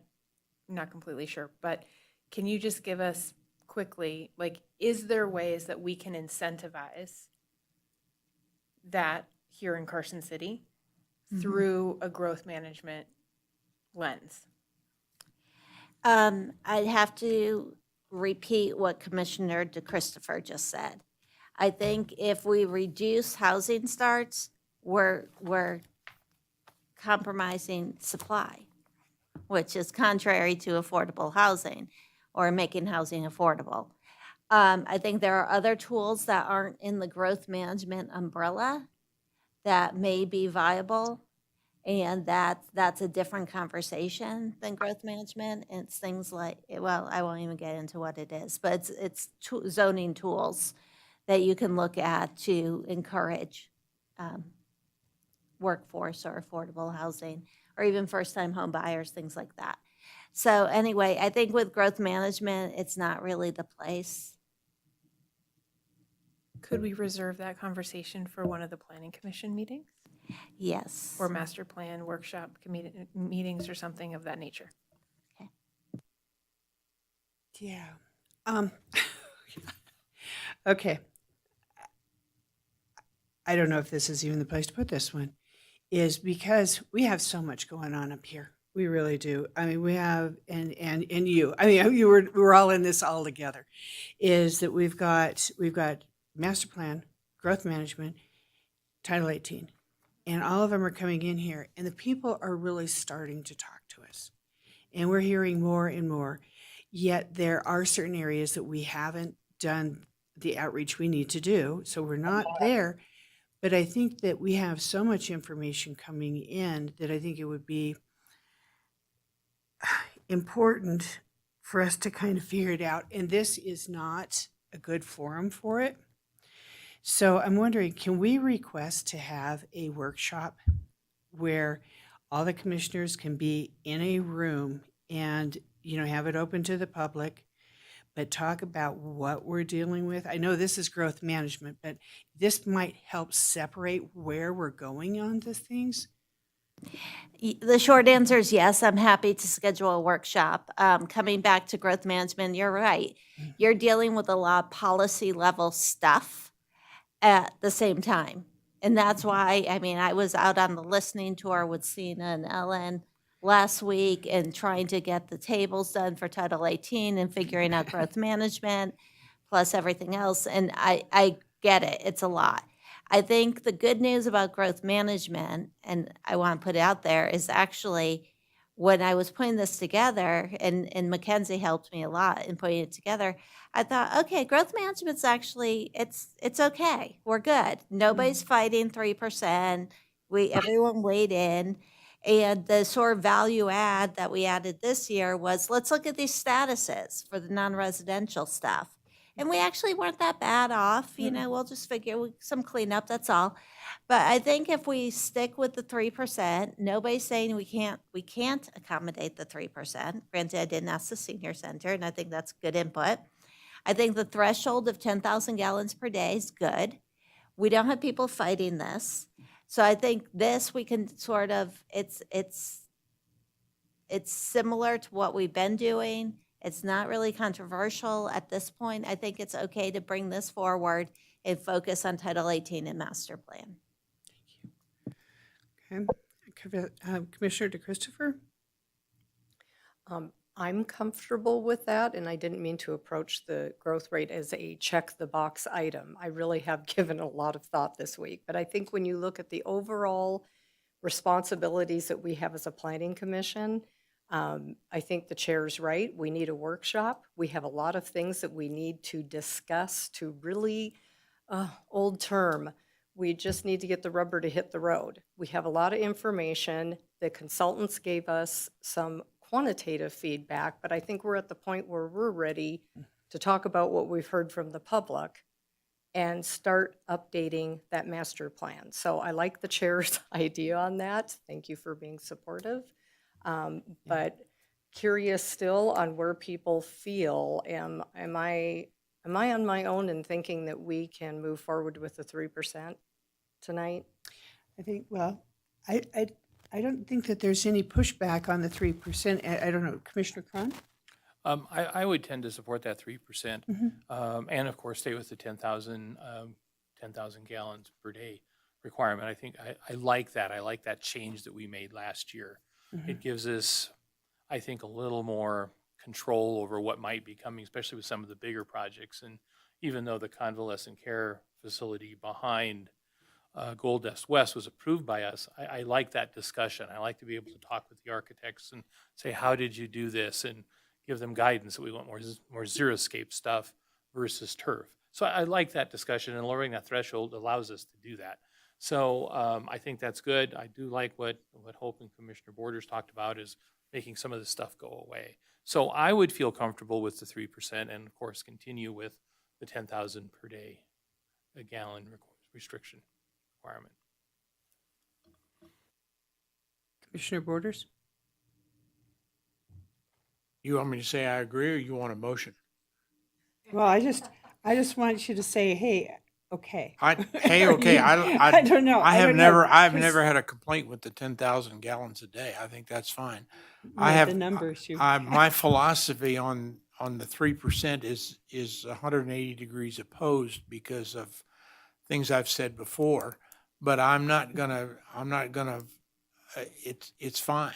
I just think the whole methodology needs to be revamped. Without revising the methodology, I don't have a problem with the 3%. Okay, I think we've got somewhat of a consensus here. And Commissioner Borders, do you want to take the motion? Oh, yeah, let me find it.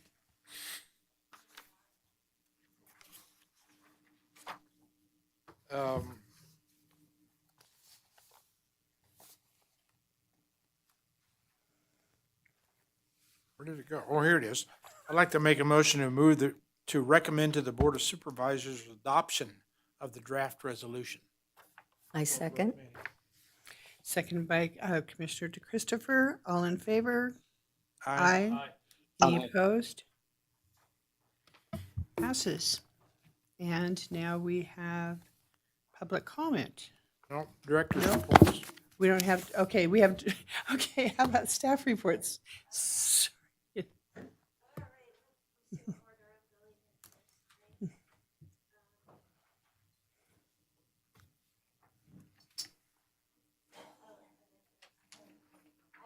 I don't think I give a report under growth management. No, and I think that it was public comment on this one. Okay, Okay. so I got public comment right for once. Good deal. Yes, Public next is comment, public please. comment. Thank you. Denny French for the record. Thank you, commissioners. I really appreciated the exchange, the input that you've all added to this. Thank you very much. It has me very concerned and appropriate, I think, that Anderson Ranch was a fiasco as far as I personally expected one thing, and their mitigation opportunities that they had suggested would be nice publicly usable basins. They have rock pond pools and are collectively making a place for homeless weeds and not homeless people. Let me make sure that's not the case. But I love insects, and they will certainly abundantly enjoy if accessible and not too sprayed. I'm objecting to the way that their methodology of spraying is. They're using Roundup, and it's an aerosol, and I do not believe that they're necessarily considering the water aspect, and there are different kinds of Roundup to be used, and the methodology, I think, is not correct for backside of people's homes. And so those fences do not keep you away from the airborne materials. I also think that their mitigation for flood control that they had originally stated would be a set of pumping and then those basins, which they changed by just adding height to where they put the homes. They put the homes up higher, which to me was just a really terrible way to treat your neighbors by slipping that in. So overview of the LAMPA will be wonderful and appreciated by me. I also want to suggest, though, that we, as a community, really say, okay, it's your private property, you can spray, but areas of that size and such are like parks. You notify people when you're going to spray. If, for my sake, I worked at a golf course. I ended up leaving that course because I was having ailments and I was being exposed to pesticides, herbicides, and fungicides. I went to a city where that was a limited amount of exposure compared to the golf course. I just really want to throw that in. And insects. Right now you can find a ladybug if you're very, very lucky. We're spraying everything for aphid, and that's their meal. That's their livelihood ticket right now. I also would like to say as my closing, we've got to really reconsider the fact that we've got sage as our state flower, and we are considering destroying acres of it. And those acres are bad enough. The fact that you leave a naked spot that a caterpillar has to get across to get to the other side. So why does a chicken cross? Because it can maybe make it on occasion, but if you're a small critter like some of these that I've seen out there, you're not going to make it. I did crossing guard deal for a little guy. Thank you very much for your time. Just don't forget the insects. We need them. Thank you. Thank you. Okay, and Hope? Okay, I just spoke with the Do we- DA, and you adjourned as the planning commission, so I missed that, I'm sorry. So what we can do is we'll poll you all and we'll get a workshop together. And let's Can just we leave have it in a there. place that has lots of whiteboards? Oh, good idea. That was a good room. Yeah. Okay, we will figure that out. I'll work with the chair and I'll consult with Sina and Ellen on venues. But we can't talk about anything else anymore because you adjourned as the planning commission. I missed that, so sorry about that. Can we just throw it out there that next year we don't do this? We have 2 separate meetings again. May I please put that out there again for the record? Because this was very confusing. Understood. Thank you. Anything further? We can't do anything further. Okay, then we are adjourned. Do we get to make a comment? Huh? Do we get to make a comment? If you would like to provide public comment, you're certainly Oh. entitled to. On item number 14, I just wanted to thank Hope and all the department heads that came and Yes. presented today. I know, I don't know if Sheriff Furlong's here to amend what is, or if he's, never mind. The other question I have is Hope on our, when you did that survey of all our water users, the one that's over, did they get a phone call? No, it's been quite a few years. I'm not sure what clout we have. I'll leave that to Stephen to work through with Randy. Okay. Send Guido over. Yeah, he's tougher this year. Send the sheriff over. We'll do that. Thank you. Yes, thank you. And again, Randy, we're going to miss you.